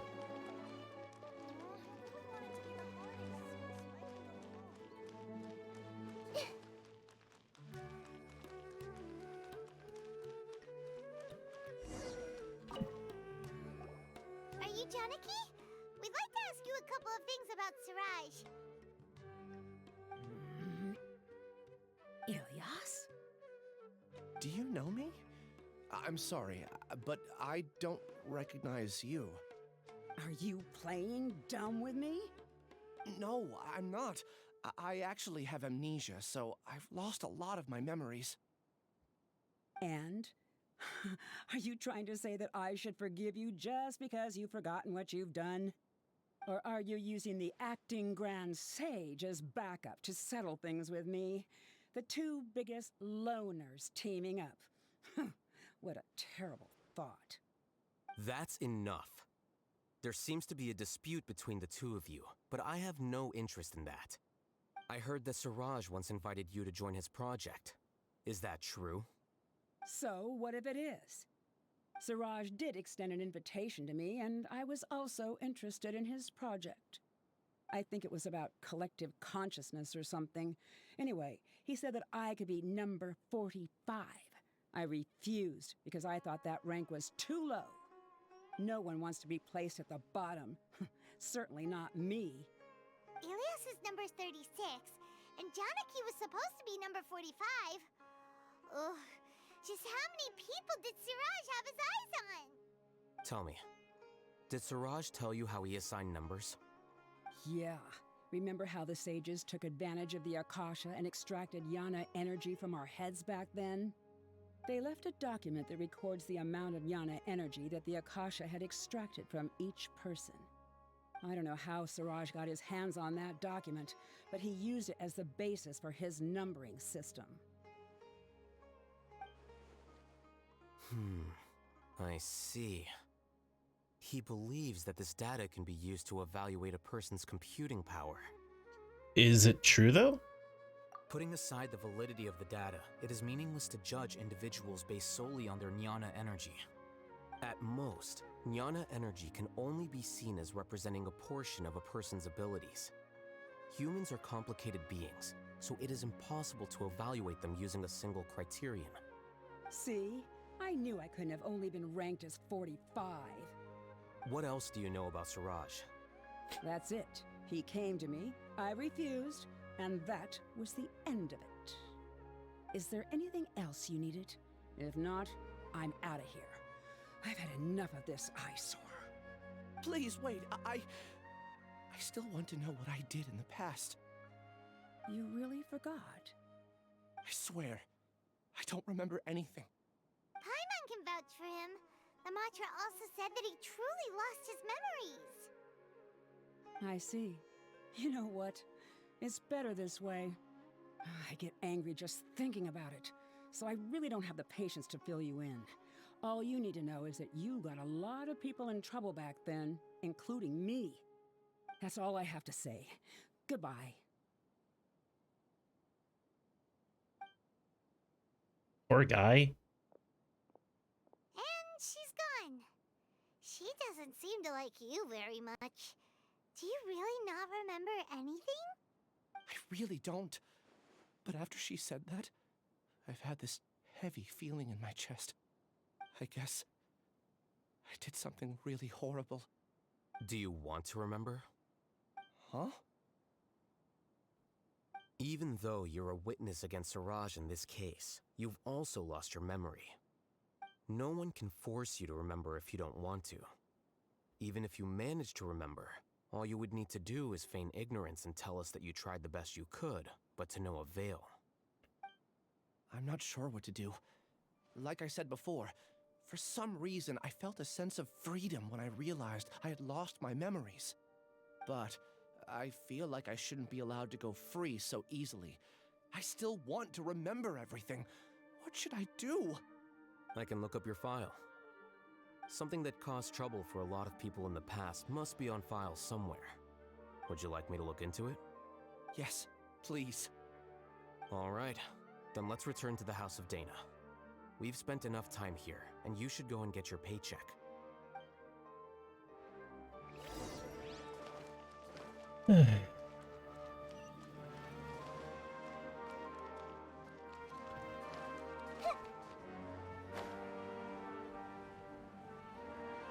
Ah, there's a chest.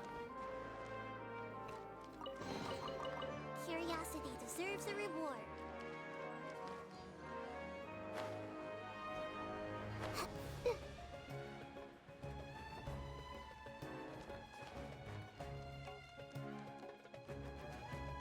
I keep on looking over, seeing if like someone's here to watch me. Then I realized, oh wait, I'm not streaming.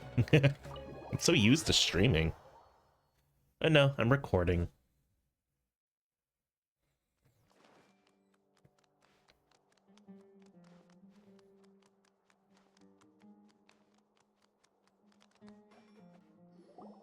Let's split up for now. Ilyas, you go and deal with that. The rest of you, come to the archives with me. We'll meet back here later and then head over to Gandharvaville. Okay. Okay. Thank you all so much. Relax, Ilyas. Being nervous accomplishes nothing. That's true. I'm ready. No matter what I've done, I'm ready to face it. I'll also try my best to remember anything else related to Siraj. We'll put an end to all of this. I'm holding you to that. See you later.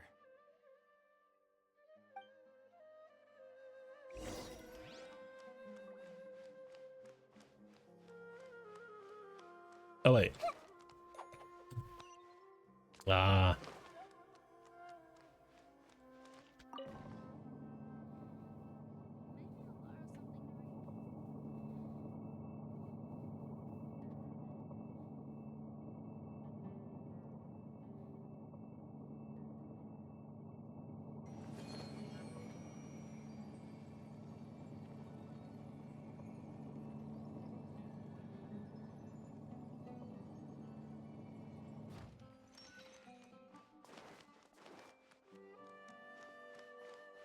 That'd be so cool to see.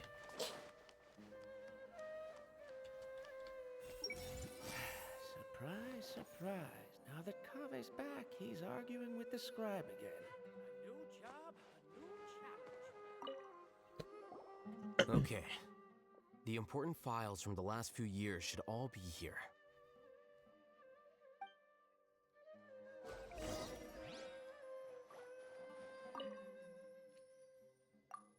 There are witnesses that say that there was a mysterious shadow wandering around Paradise Dii. At night, the investigation found nothing suspicious, and the case was closed.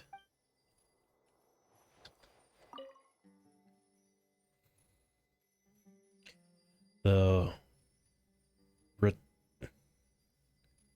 Ratawahist Darshan has also had an abundance of weirdos. Recently, there is a new rumor that a student has the ability to write the heaven-sent thesis. The circumstances are still under investigation.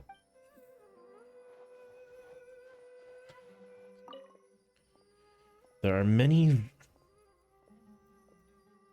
vacancies for sages, and the number of suspicious people spreading various news in Sumeru City has increased significantly. Recently, the Corps of 30 are looking to recruit for surveillance to ensure the city's place in stability.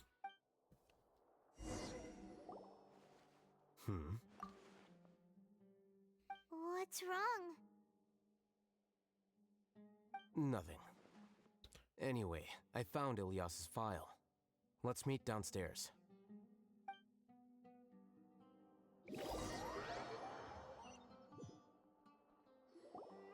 What have I done? This file indicates that you were once commended by the Academia for your courage and sense of justice. You were considered a hero.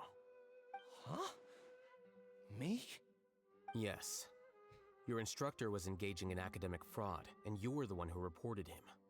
Your report was found to be true after a series of investigations, and your instructor was brought to justice by the Matra. This incident caused quite the commotion, and the Academia sent you a commendation. What is it? Are any memories coming back to you? No, it's just... my head feels like it's being ripped apart again. It hurts. Did I seriously do that? Then why? Let's put this matter aside for now. It isn't directly related to Siraj, so there's no need to push yourself over it. I'm sorry.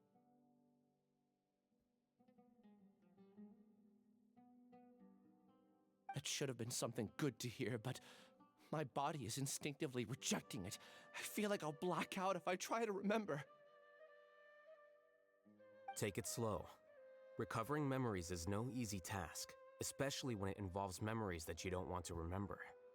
Just do what you think is right. Thank you. I'm not sure how you're so calm and composed all the time, but it does make me feel more confident about the situation I'm in. Let's head to Gandharvaville and deliver Ilyas's paycheck to his sister. Come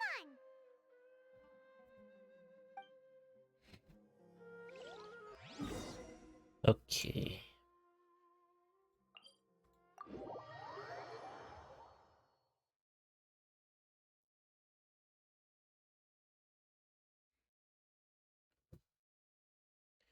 Hang on 1 second. Something I want to do really quick.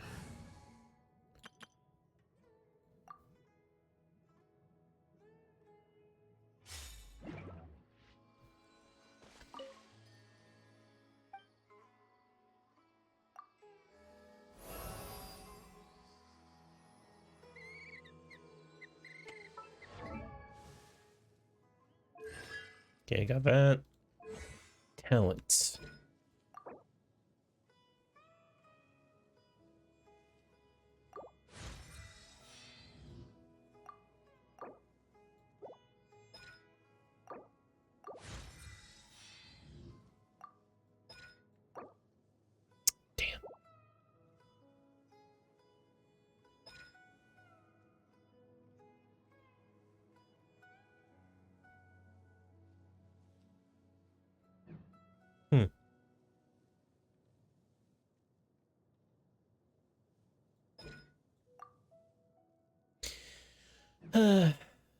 Okay.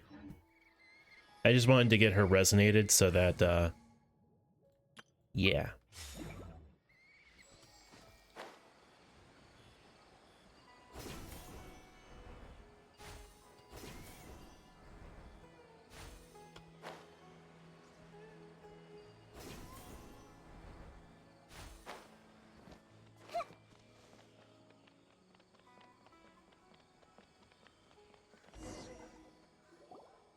We should be close.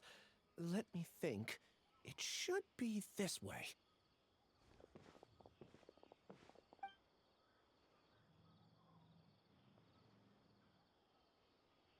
Ilias, what are you doing back here?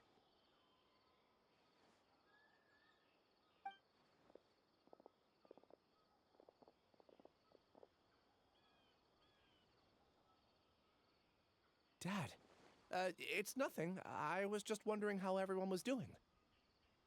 You sure everything's okay? Did they bully you again? It's all right. You can tell us. Ilias, what's wrong? I'm fine. Just a minor headache. I haven't been getting much rest lately. Back then, I told you not to be a hero. Look how things turned out. I can't imagine how things are going for you at the Academia. We've even been receiving threat letters. You don't have to force yourself to stay at the Academia. You can always come back home. I'm all right. I just need a little rest. Ilias doesn't seem like he wants them to know that he has amnesia. He doesn't want his family to worry. Hey! That's enough, you two! Ilias isn't feeling well. You can keep nagging him once we get home. Ilias, let's find somewhere to talk. So, how's your headache? It's much better now. Oh, here. It's this month's paycheck. How's everything at home? Same old, same old. It's just that everyone's worried about you. Don't mind their nagging. Deep down, they know that you did the right thing. It's just that after hearing a lot of bad rumors about you and seeing all the threatening letters, well, they're mom and dad. Maybe they just want you to conform a bit more. Conform. Yeah. You don't remember? After the incident, you... Ilias? What's wrong? Ah, I see. I remember now. Don't worry, I remember now. You're acting a little weird today, you know? Anyway, I understand your decision. But Mom, Dad, and I just want you to be happy. I don't care if you're a hero or not. I just want you to enjoy life and relax more. Your understanding is a great comfort to him. Is it? That's good. Are you a friend of his? More so these two. My name is Alhaitham, and this is the Traveler in Paimon. Oh, that rings a bell. At any rate, I feel more at ease knowing that my brother has friends. Would you like to join us for dinner? I just happened to buy some extra food. Sorry, but I still have things I need to take care of. Well, that's a shame. Okay, I'll get going then. Take care of yourself, Ilias. Looks like they have a good family. I won't do anything to make you guys worry again. You remember now? Yes, I do. Thanks for that. You know, you don't seem like such a bad person. Is that your way of conveying gratitude? Oh, my apologies. But I meant every word. Remember when I asked at the tavern if we had ever met? I said that there was a sense of familiarity, but what I really meant was a sense of loathing. Loathing? Yeah, but having spent some time with you, I realized that you're not someone I dislike to that extent. Strange, isn't it? Why did I have those thoughts at that time? My strength is that I don't care about what others think. If you could also develop this quality, then you won't be as bothered by complicated social relationships. It'd be great if I could think like you. But first things first. I remember where Siraj's cave is now. I'll take you there. Really? That's great! there are 2 things that you had to do. We've only checked off 1, right? What about the other one? Are we not gonna do that first? There are more important things at hand. We have to stop Siraj before he completes his collective consciousness, or it'll be too late. You're right. Let's head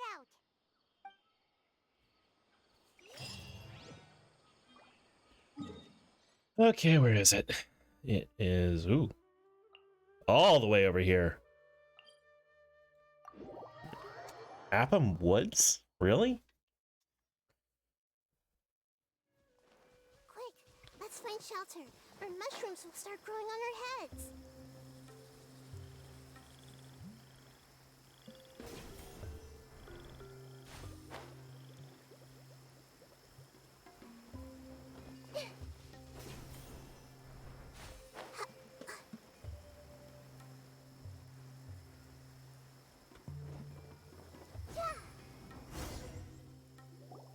This is the place. It's so well hidden. But there's nothing spooky about it. Let's go inside and take a look.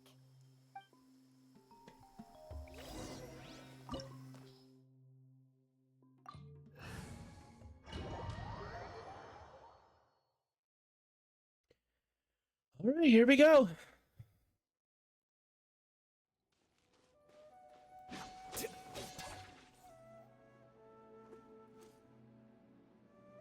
Let's take a look at you. Artifacts. Interesting. Looks like it crit rate and damage with energy recharge. Interesting. Okay.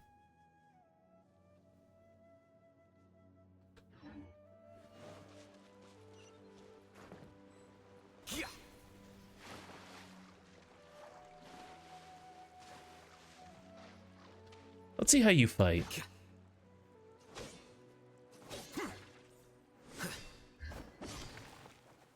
Interesting.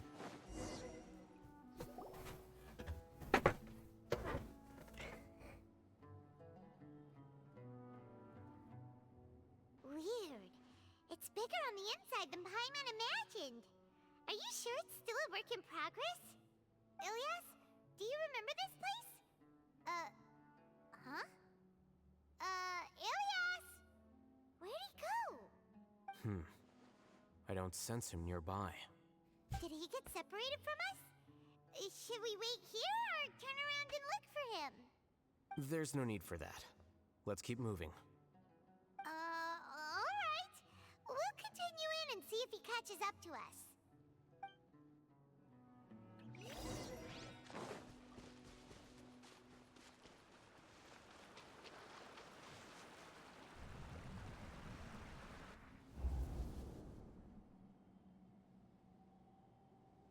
It's okay, Ilyas. You've done more than enough for me already. I don't understand. Everyone knows that Johnny is stealing your research. Why is no one willing to go public with the truth? He shamelessly used your thesis to send in a project application, and whenever the project hits a wall, he asks you for help. Everyone knows what's going on. Do you know how many people are working on that project?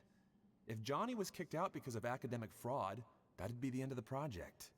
Too many people would be affected. But he's obviously taking advantage of you! He throws you the hardest work, and after you're done pulling all-nighters, he struts around with your research data and takes credit for it. That's not right! Why are you putting up with this? A lot of people warn me to not say anything, and I think they have a point. This is just how things are. All I want is to graduate without any problems. It's okay. He's at least paying me. Half a year of your time and effort, countless all-nighters, and casual threats and insults, all for a measly 20,000 mora? He's treating people like cattle. Enough. It's fine. I just need to suck it up and get it done.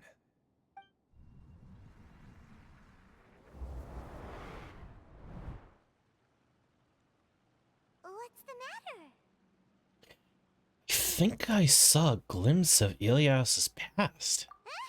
You could read minds this whole time and you never told Paimon? Of course not. I was also able to see those memories just now. They were probably the ones that leaked out while Ilias was connecting to the collective consciousness. Connecting collective consciousness? It's clear that this place isn't a work in progress. The hive has long been finished.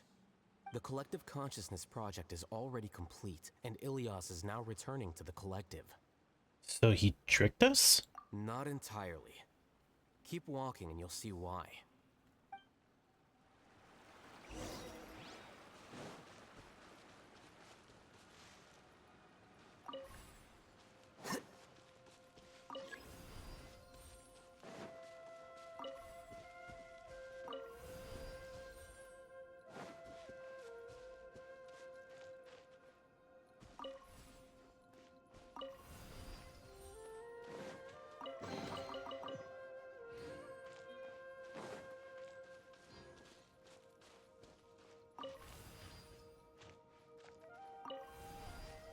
Oh, I get it. Okay, hang on.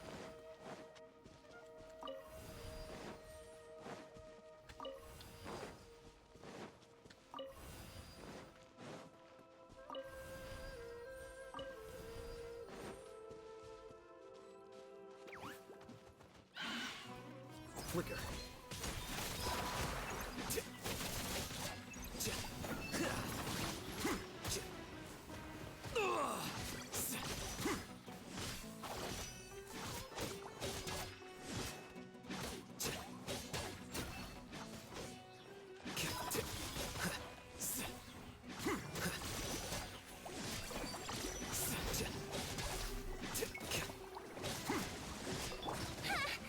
Allow me. I see everything.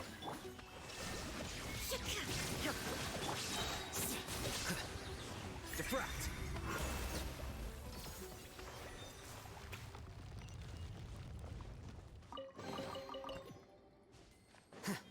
Nice. It's completely different from what Ilias said. This place looks like it's been done for a while.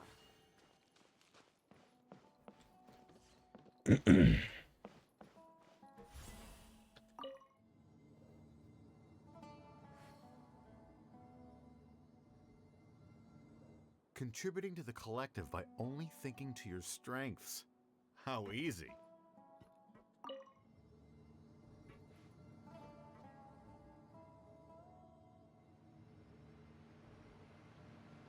Oh, Hatham.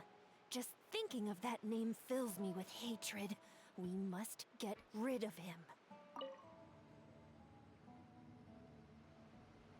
Huh.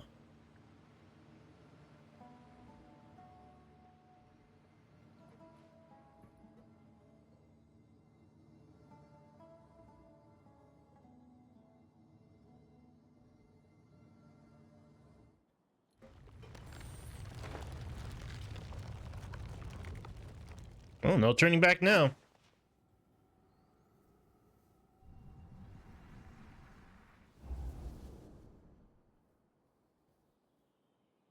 An entire year's worth of work down the drain. And for what? Your reputation? Do you have any idea how many people you've brought down?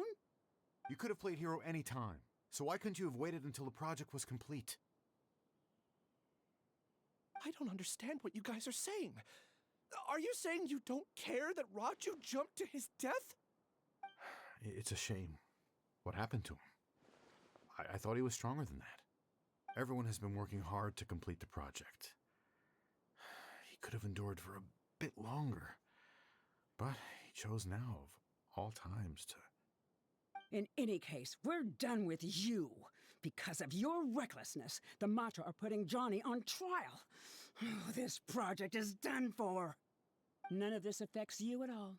But do you know how many people, myself included, needed this project to complete their studies? Now our futures are up in the air. If worst comes to pass, we might not be able to graduate. Do you understand now? I'm sorry. There's no need for an apology. It's not like I'll accept it anyway. You'll pay for this. Yeesh.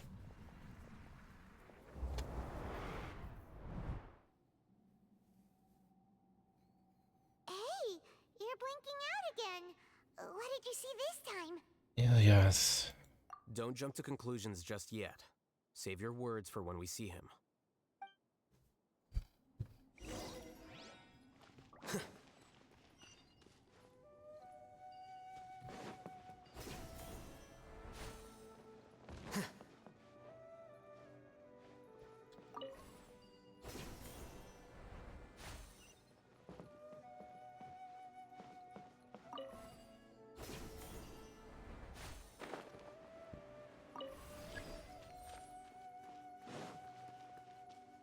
Just in case, why don't we take both keys with us?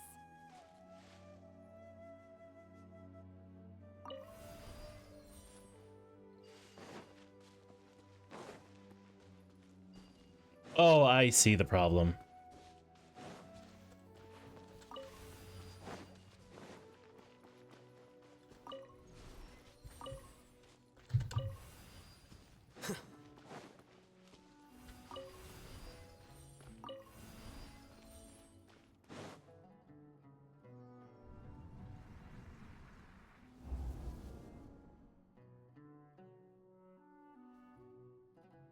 Alias, this is all very strange. Is there really no research group that will take you? Well, to pass this course, you must complete a paper with other researchers. I know you're a hero for fighting academic fraud, but well, we can't make exceptions for heroes, now can we? Maybe you should try to improve your relationship with the other researchers. Getting a reputation for being too unconventional will not stand you in good stead in the long run. I understand.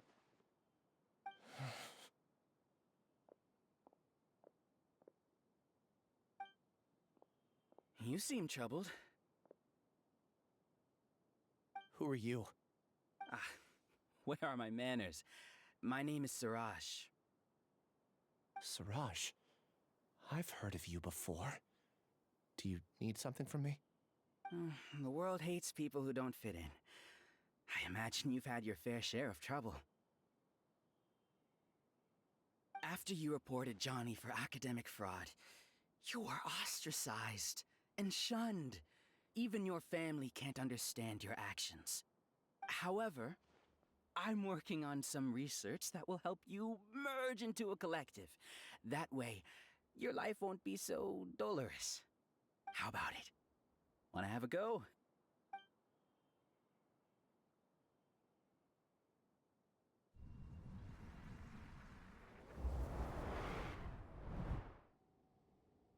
What did you see?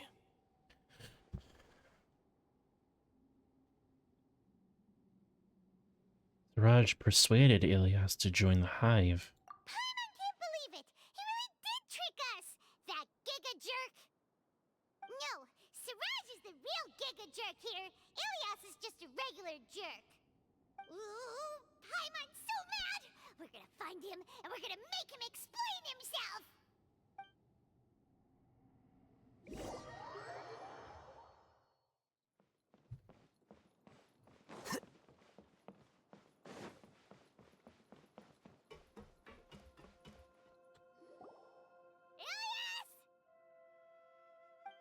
You've come. I intentionally slowed my integration into the collective consciousness because I wanted to see you one last time as Ilias. And I wanted to apologize to you as him. It was only at Gandharvaville that the second thing I must do occurred to me. Bring you all here. To throw off the Matra and bring Alhaitham to the Hive. That was my task as Siraj number 36. You were already Siraj number 36? But you passed the Matra's lie detector test! Yes, I truly did forget many things during that time, even my identity and assigned responsibilities. However, it's not that I got scared and forgot. I chose to delete those memories. It's difficult to fool Alhaitham, So I had to create the perfect guise for myself. And the best guise is when you believe your own lies. Correct. I only told you that the hive was incomplete because I had deleted my memories of its completion. It was finished a long time ago. Before I left, I was already living as number 36. Now, I choose to return to that identity. Only here can I be truly free. That's all I wanted to say. After I enter this room, my consciousness will merge back into the collective. And so, this is goodbye. Is this your decision? Yeah, the person we know is Ilyas, not Siraj number 36. The outside world is painful sometimes, but Paimon doesn't think that's a reason to run away. Do you need more time to consider, Ilyas? Hey, who are... That is Siraj. So you're that Giga Jerk! Giga Jerk? Huh, how bold of you. Have I done something to offend you? I modified Akasha terminals to allow users to share memories and emotions. Then, I recruited researchers from the academia to build a collective consciousness. I assigned numbers to everyone and divided the experiment's tasks amongst themselves. Here, people can live easily and happily without needing to exercise complex mental thought. This is what they have chosen. All I've done is fulfill their wishes. You're just trying to justify yourself! Then I ask you, what's the difference between here and the outside? A lot. There are researchers at the academia who engage in dangerous research in extreme environments while others become idle and listless. People are so obsessed with collective will that even those on the fringes will attempt to fit in after suffering setbacks. Isn't that right, Ilyas? There's no need to deny this, as it is fact. It is natural for social creatures to congregate together. And the terminus of conformity is a collective consciousness through which even an ordinary bee colony can become a powerful swarm.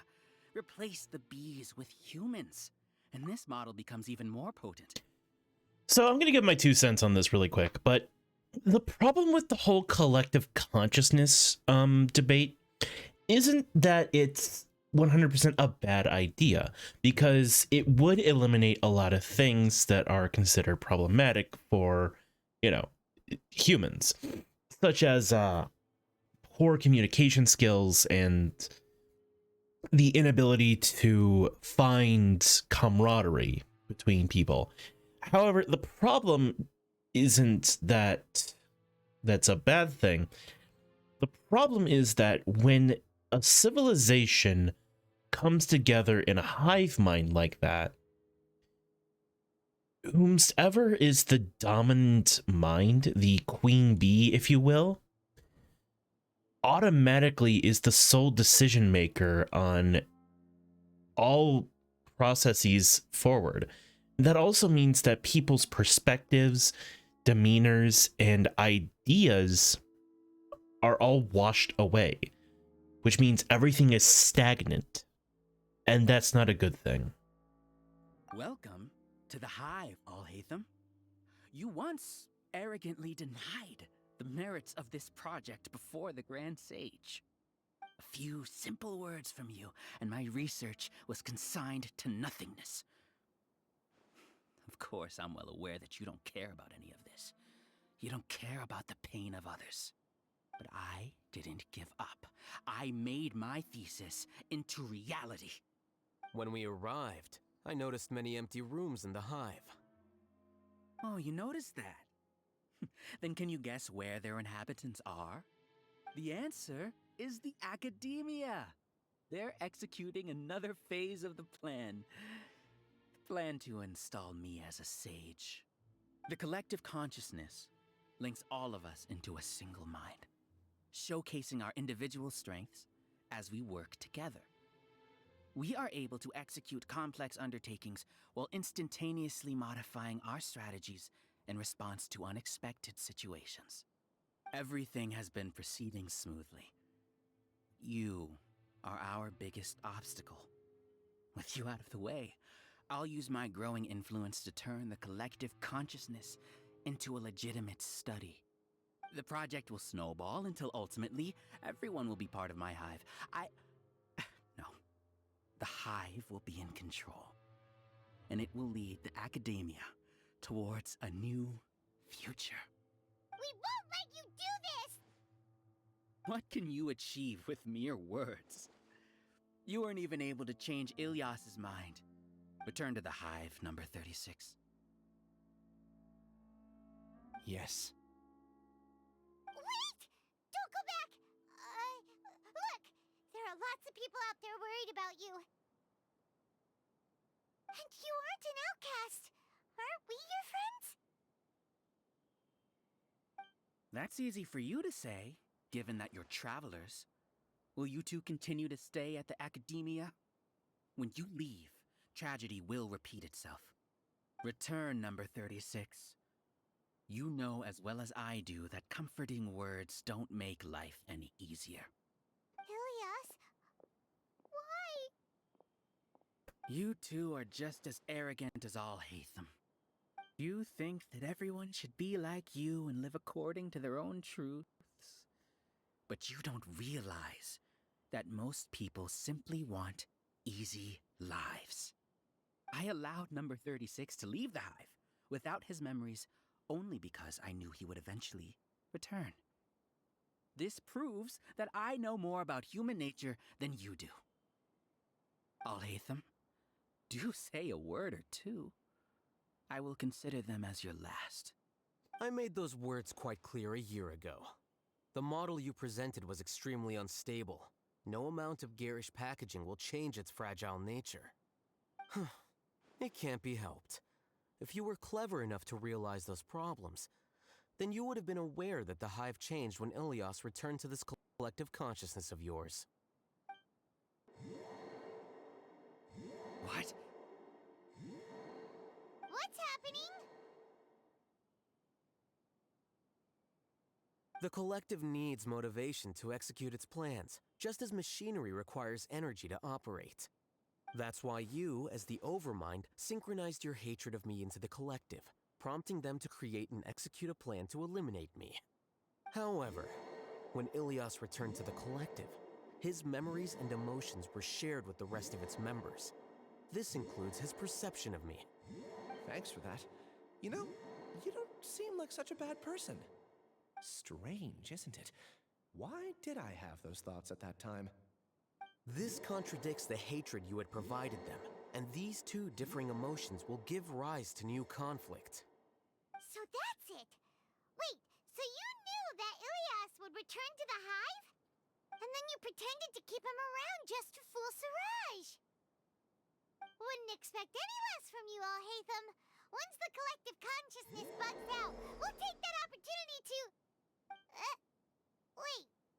It's back to normal already? Alhaitham, I told you. You're too arrogant. Did you really think that your little scheme would be enough to destabilize the hive? Ilyas's return had indeed introduced abnormal emotions into the hive, but such a meager drop cannot give rise to waves. Your struggle has been in vain, and it's time to end it. Allow me to show you what makes the collective consciousness so formidable. So many monsters. Where did they come from? Just 3 of them. Something feels off about them. I also integrated monsters into the collective, though I ranked them last. Even so, they are part of it. Despite their lack of intelligence, perfect cooperation can be achieved, much like soldiers who have undergone strict training. Now then, drown in endless waves of monsters. You will all pay for your ceaseless arrogance. I think the most arrogant one here is you, dude. Your plan didn't work, so what do we do now? I've already sent my gift to the collective. It'll take some time for the recipient to receive it. You two just need to brace yourselves for the nuisance in front of us. Well, alright. Paimon doesn't know how you get so confident, but we'll hold them off for as long as we can.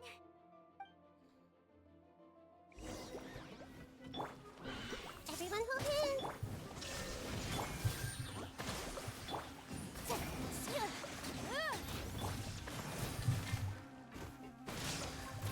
I'll hate them. Isn't that bad of a person? But it has to be done. He must be eliminated so that we can evolve. You see? That is the will of the collective. Even with the hatred gone, they continue their work. An external anomaly cannot shake the collective's stability. I see everything. Illusion shattered. Uphill battle. Incinerate. Quicker. He won't hold out for much longer. He's a lot tougher than we imagined. Something's gone wrong with the Academia. The Matra.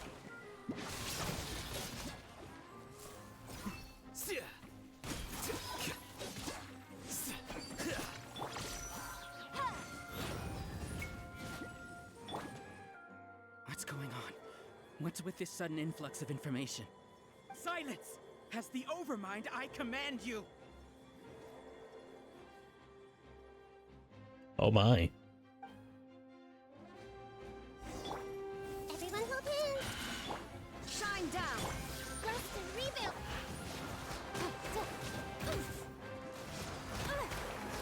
Breath of the flame.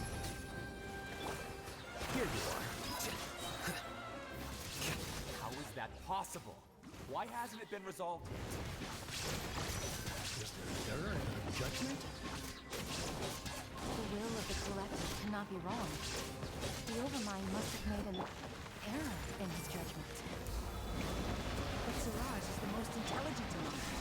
He is number one. His judgment is the optimal one. Is that true?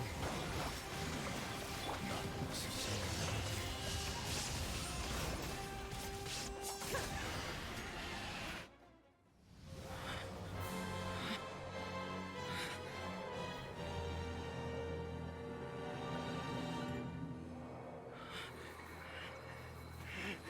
What have you done?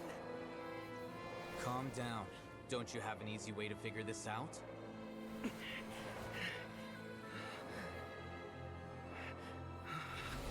were only designated as number 36? What a shame. From what I can see, your talents merit a smaller number. Putting aside the validity of the data, it is meaningless to judge individuals based solely on their jnana energy. What you said to Ilias has now become a memory shared by all members of the Hive. I see it now! You've channeled and amplified their selfish desires! You're trying to destroy my Hive from the inside out! Human minds are not infinitely pliable, and your Hive has stretched many of them to their limit. Once your authority as Overmind starts to wane, it won't be long before your subjects snap back. Is it worth living here like a machine? Being a tool for the rest of my life? As soon as one person begins to have these thoughts, selfishness, doubt, and fear will propagate, thanks to the web of consciousness that you built. At this stage, your so-called Hive has already fallen. Hell yeah. It's not over yet. I am the Overmind! There has to be a way!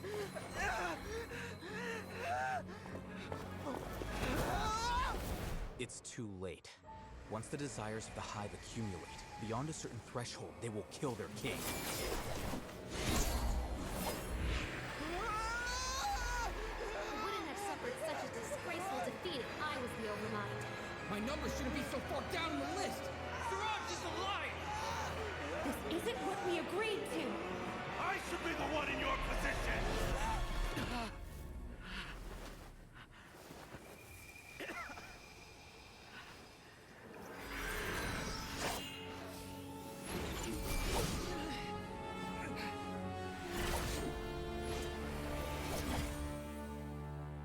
Oh. The hive shut down? It's over. What happened just now? Members of a collective consciousness are more likely to reach a consensus because of their shared memories and emotions. For example, Ilias did have differing perceptions, but he ultimately followed the collective consciousness's judgment. However, this system is far from perfect. Based on this logic, the collective consciousness will generate an intractable diffusion effect upon encountering negative emotions. Selfish desires. The disturbance that Ilias caused wasn't for naught. It made the collective question the Overmind. Setbacks in the plan further amplified doubt, which diminishes the Overmind's influence. This inevitably causes the collective to generate negative emotions. Apprehension, disappointment, panic, avarice. These negative emotions can be very well hidden, as humans generally do not share completely transparent channels of communication. But in the hive, where there are no secrets, negativity can spread like a tidal wave. Of course, what I said to Ilias was the trigger for all of this. A few words were enough. Believe in the power of words, Siraj. You were already thinking of a way to destroy the collective consciousness. Even back then, you knew that Ilias was the bait all along? But how did you know? Since when? I knew it from the moment I saw him. Moreover, I never looked down on you. My opinion of you has always been objective. You have a naive view towards the concepts of collective consciousness and human evolution, but you are intelligent and disciplined. You would never let a test subject escape. Mistakes like that are beneath you, and you also won't leave any mistake without a resolution. I never thought I'd hear those words come from you. But if you're saying that out of sympathy, spare me. I know very well that you've never viewed me as an equal.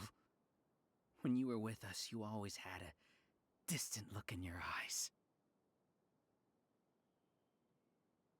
You don't need to hide it. I know it better than anyone else. The arrogance that comes with being a genius. Nobody likes being treated like that. Your perspective is entirely born from your habitual way of looking at things. From your perspective, you probably think I'm like you, someone who doesn't fit in. However, I've never placed myself on a pedestal.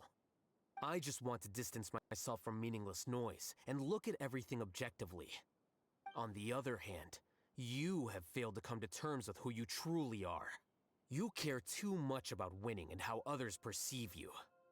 You mean to say that I'm the arrogant one here? Yes! Is that not so? Arrogant and emotionally fragile. You view people as a simple, mediocre collective, while you regard me as one of your kind. Regardless, I have lost. You can take me back to the academia and stand trial. You will stand trial, yes. But arresting people isn't in my job description. I'm just an ordinary staff member. I believe it is the General Mahamatra's duty to escort you away.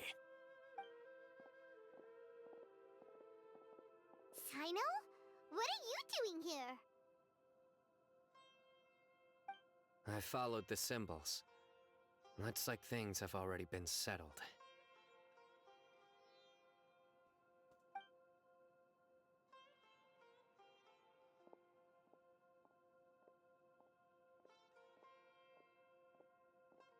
Symbols?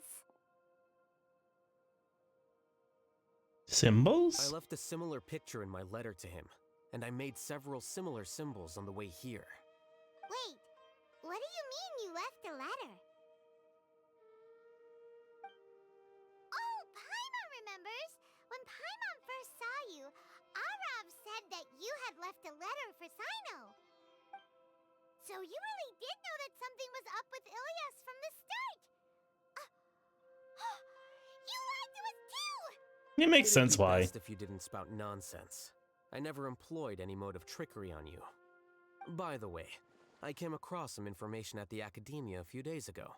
If you practice the method discussed therein, your vision may improve. Do you need it? Seriously? This guy. By the way, Sino, Paimon heard that Siraj sent more people to the Academia. We can't let those jerks get away!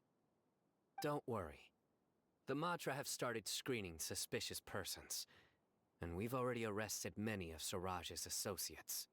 This was likely one factor that caused the Hive's consciousness to waver. Everything went as you predicted, Alhaitham. Good. Seems like the interesting part is already over. I'll leave the arrests to you all. See you. And off he goes. There still are a lot of test subjects here, so let's stick around for a while.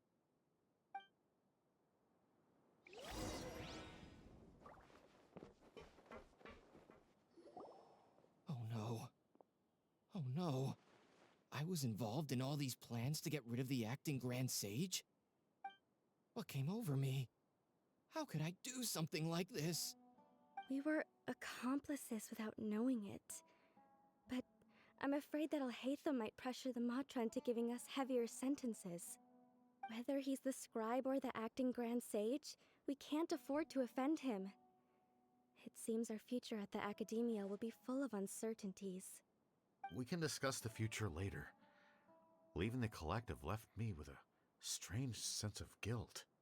I didn't feel anything towards Alhaitham at first, since he wasn't well known. All the opinions I heard about him were negative, though. Siraj made us hate Alhaitham, and we blindly accepted that hatred and thought of him as a bad person. From how things look, we've done a lot of irrational things. Yeah. I guess we're getting what we deserve. Could you help us apologize to Alhaitham? Sure, Paimon will help you tell Alhaitham. But whether he chooses to forgive you is up to him. It's okay. No matter what he chooses, apologizing will make us feel slightly better. If he chooses to remember this, we're prepared for our punishment. It's time to go. Let's go.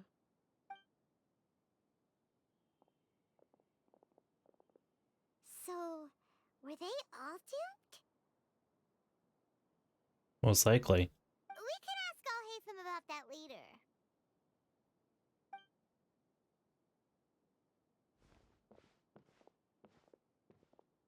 Looks like I can't exist as Siraj number 36. Yet, my life as Ilyas goes on. When I was at Gandharvaville, I thought about whether I should just come forward with the truth. But I didn't have the courage then. So in the end, I lost my sense of justice, but I also wasn't able to conform. Ilyas? Don't be sad. I'm the one who deceived you. However, I didn't come out of this completely empty-handed. The moment the hive collapsed, an idea popped into my head. I realized that the collective I was always trying to fit into wasn't as powerful as I had imagined. Understanding that gave me courage somehow. Perhaps one day I could be just like Alhaitham and not care about what anyone else thinks. You can do it. Paimon believes in you. Thanks. Well, I should get going. I'm one of the primary suspects in the case, so I'll have to receive my due punishment. Can you keep this a secret from my parents and my sister? I just don't want them to worry. Also, please apologize to Alhaitham for me. Goodbye, you two.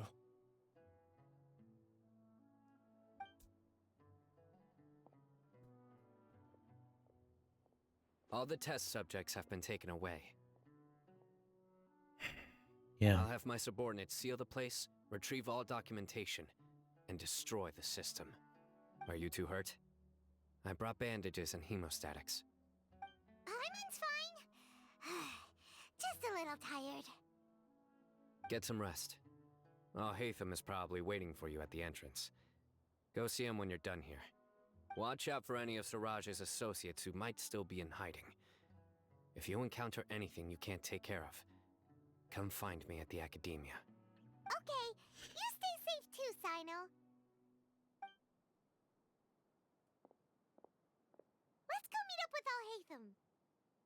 Yeah, that's probably a good call.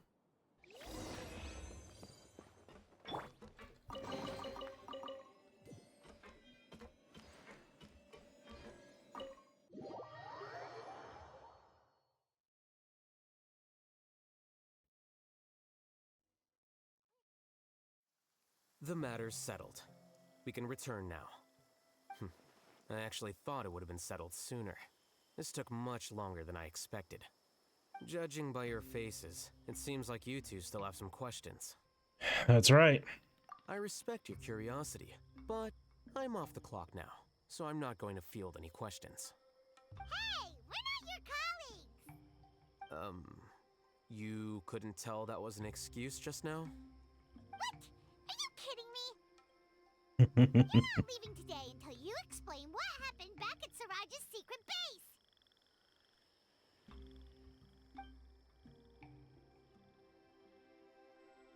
See ya. Yeah, sounds like him. Are you done? Your behavior is reminding me of some other people. Stop changing the subject!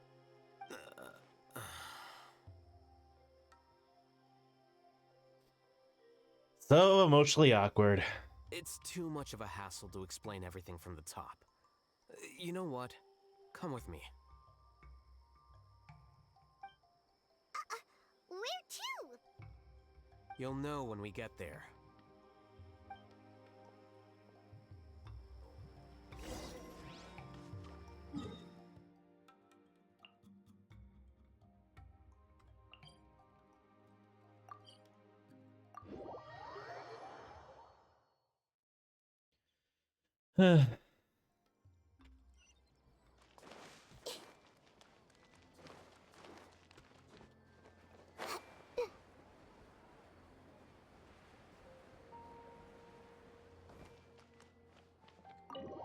Wait, this is Alhaitham's house? Weird. Is this your home? Yes. What's with you all of a sudden? Being all polite and inviting us over?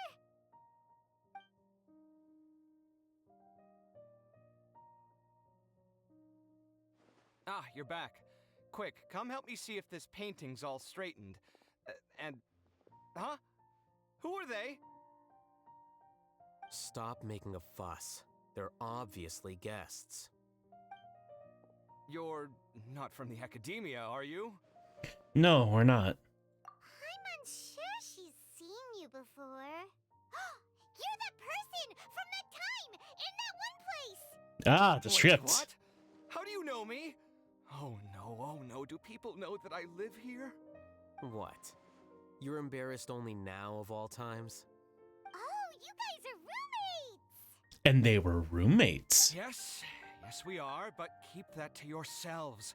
Please, don't tell anyone else. I keep a few books on collectives and the subconscious here at home. I'll get them. You all chat in the meantime.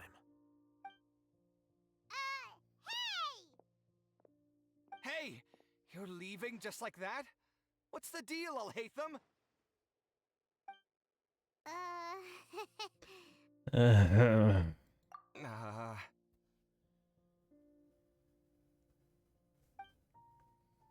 Sorry, I know we've only just met, but I have to ask. Are you, you wouldn't happen to be actors that Alhaitham hired to pretend to be his friends, would you? What? Guess not. I've never seen him invite friends home before, so please excuse my surprise. You guys get it, right? You know, with his temperament and stuff.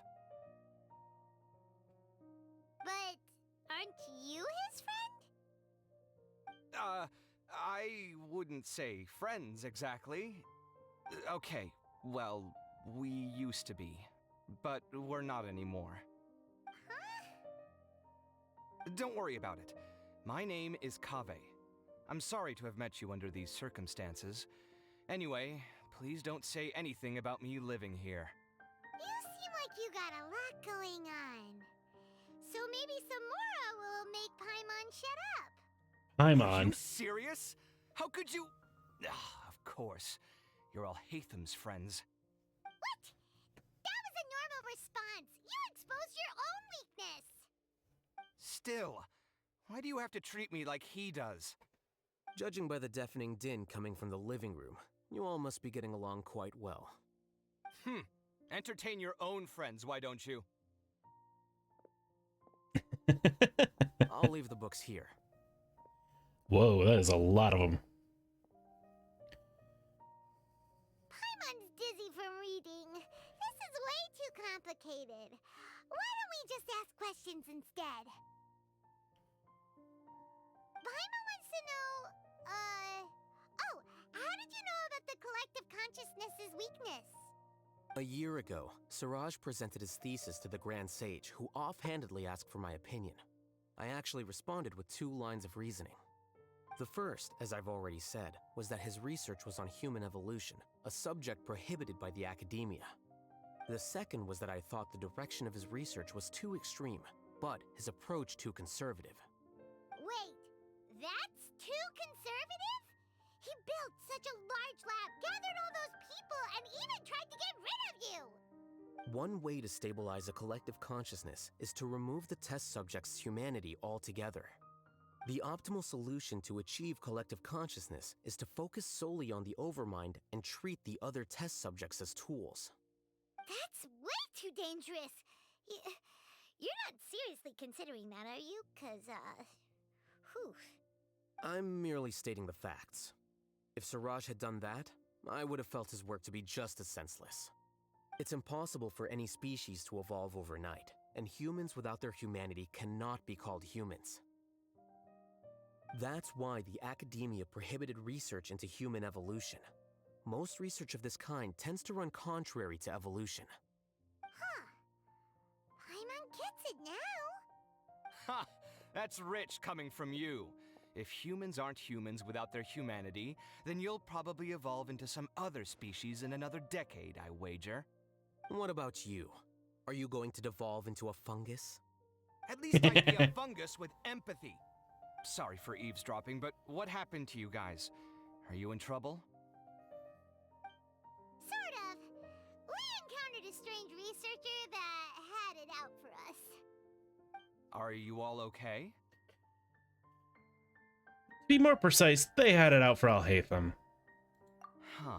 So that's how things went. Such is life. If only he'd known, Alhaitham could have stayed indoors today, and the whole thing could have been avoided, right? Plus, he could have helped me with the housework for once. See those books? They've been sitting there waiting for someone to sort through them for an age. If you're not gonna read them, tidy them away. They don't belong there.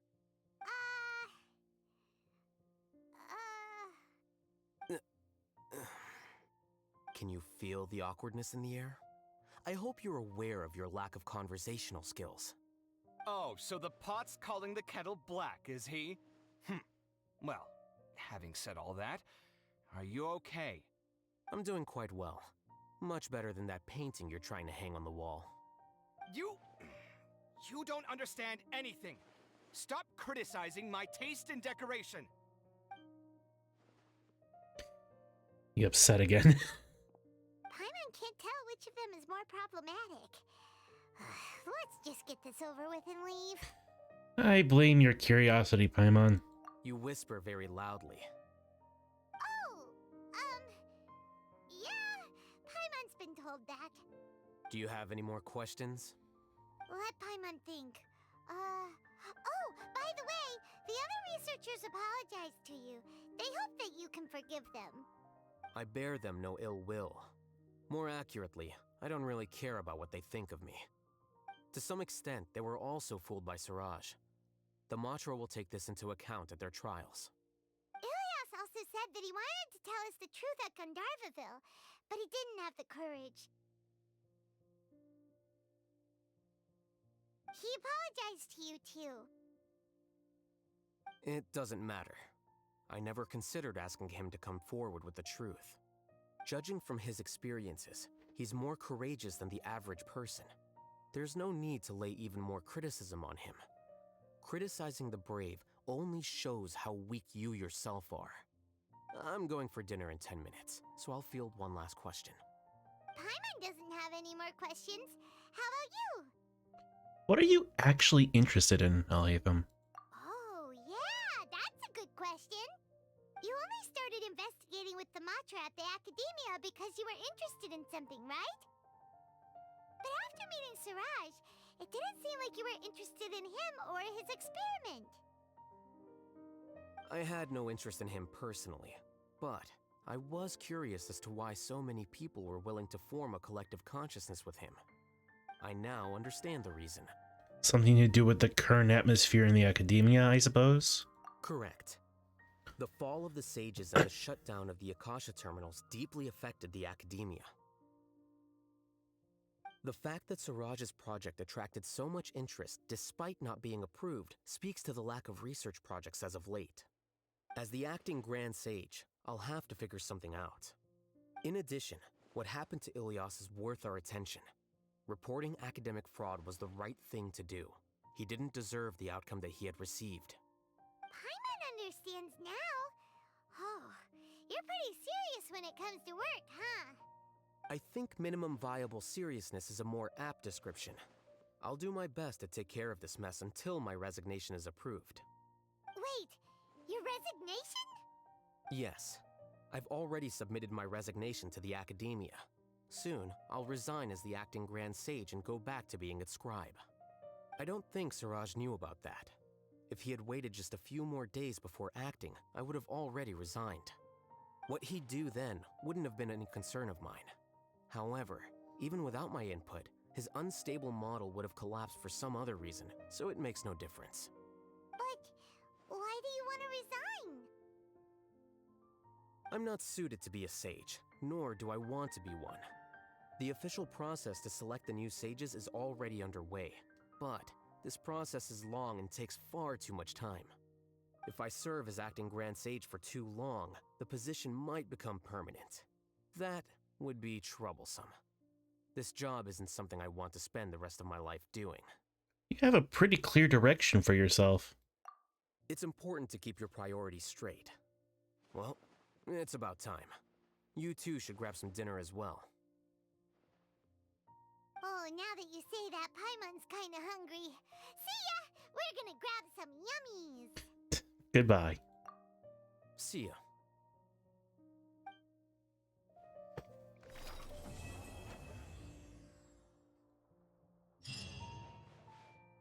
Oh shit, this is an actual place. The name Siraj doesn't ring a bell. Was he in your class? He isn't someone who would leave an impression, so it's expected that you don't remember him. I've always had a hard time appreciating the way that the Academia pressures people by labeling them as geniuses. But even so, the Academia can't be left to you. Or perhaps I should say that I'm delighted to see that you have a base amount of self-awareness. If the people in the Academia haven't gone mad, they'd know that I'm much more suited to be a sage than you. And I suppose they'd let everyone know that your career as a sage will be as shaky as that painting. Again, that's mighty rich coming from someone about to resign. In a few days, you'll be managing files again. You'll be back at rock bottom. But my salary will likely stay the same. Wait, what? How come? Why do you get special treatment? At least I don't have to be an architectural designer who works himself to death just to get a smile from his client. You... They look like close friends. I took time out of my day to clean the living room for you, and this is the thanks I get for it? I'd have been better off catching up on my work. I still have designs to finish. Make sure to pay back the rent you owe me. I'm going to buy some furniture with that, Mora. What? Are you trying to annoy me to death? The decorations you buy keep getting uglier and uglier. What's the point of having a boring wood carving in your house? You'll have to blame that on my financial freedom. Fine. Go ahead and hide behind your financial success if you want. But if we forget Mora for a second, do you have anything of true value to boast about? I think I'd have too many choices, to be honest. You, on the other hand, can you think of any redeeming features at all? Artistry, for sure. You don't know the first thing about interior design. Don't go off buying random furniture unless you take me with you. So I'll have to bring you along and then buy you drinks? Of course. But why would I do that?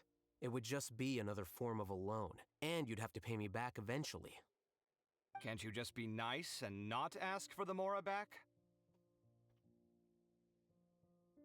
Pretending that you're not in debt is as ridiculous as pretending you're not living in someone else's home.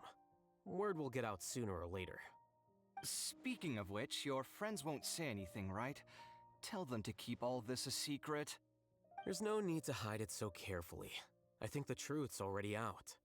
You're such a lightweight that a few drinks at the tavern had you spilling all your beans. What? No, it can't be.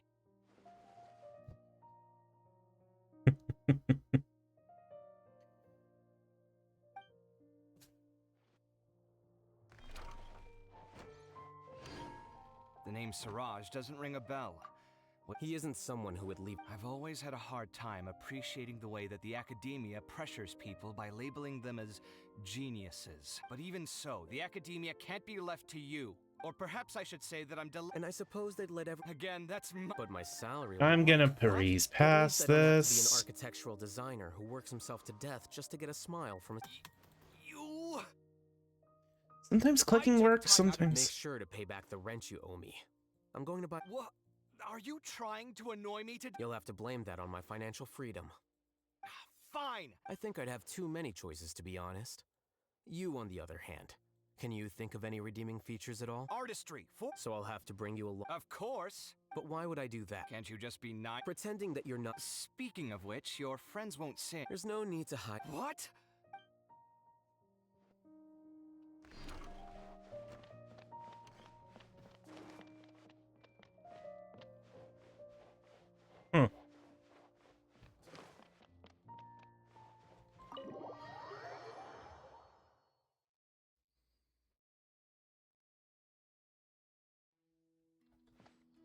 Oh, you can't go back in. Okay. Oh, that's it. I'm officially done. Wow.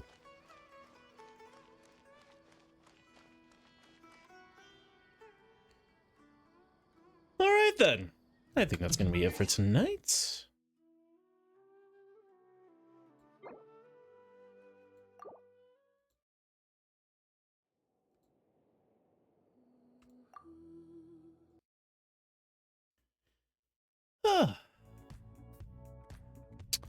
Okay.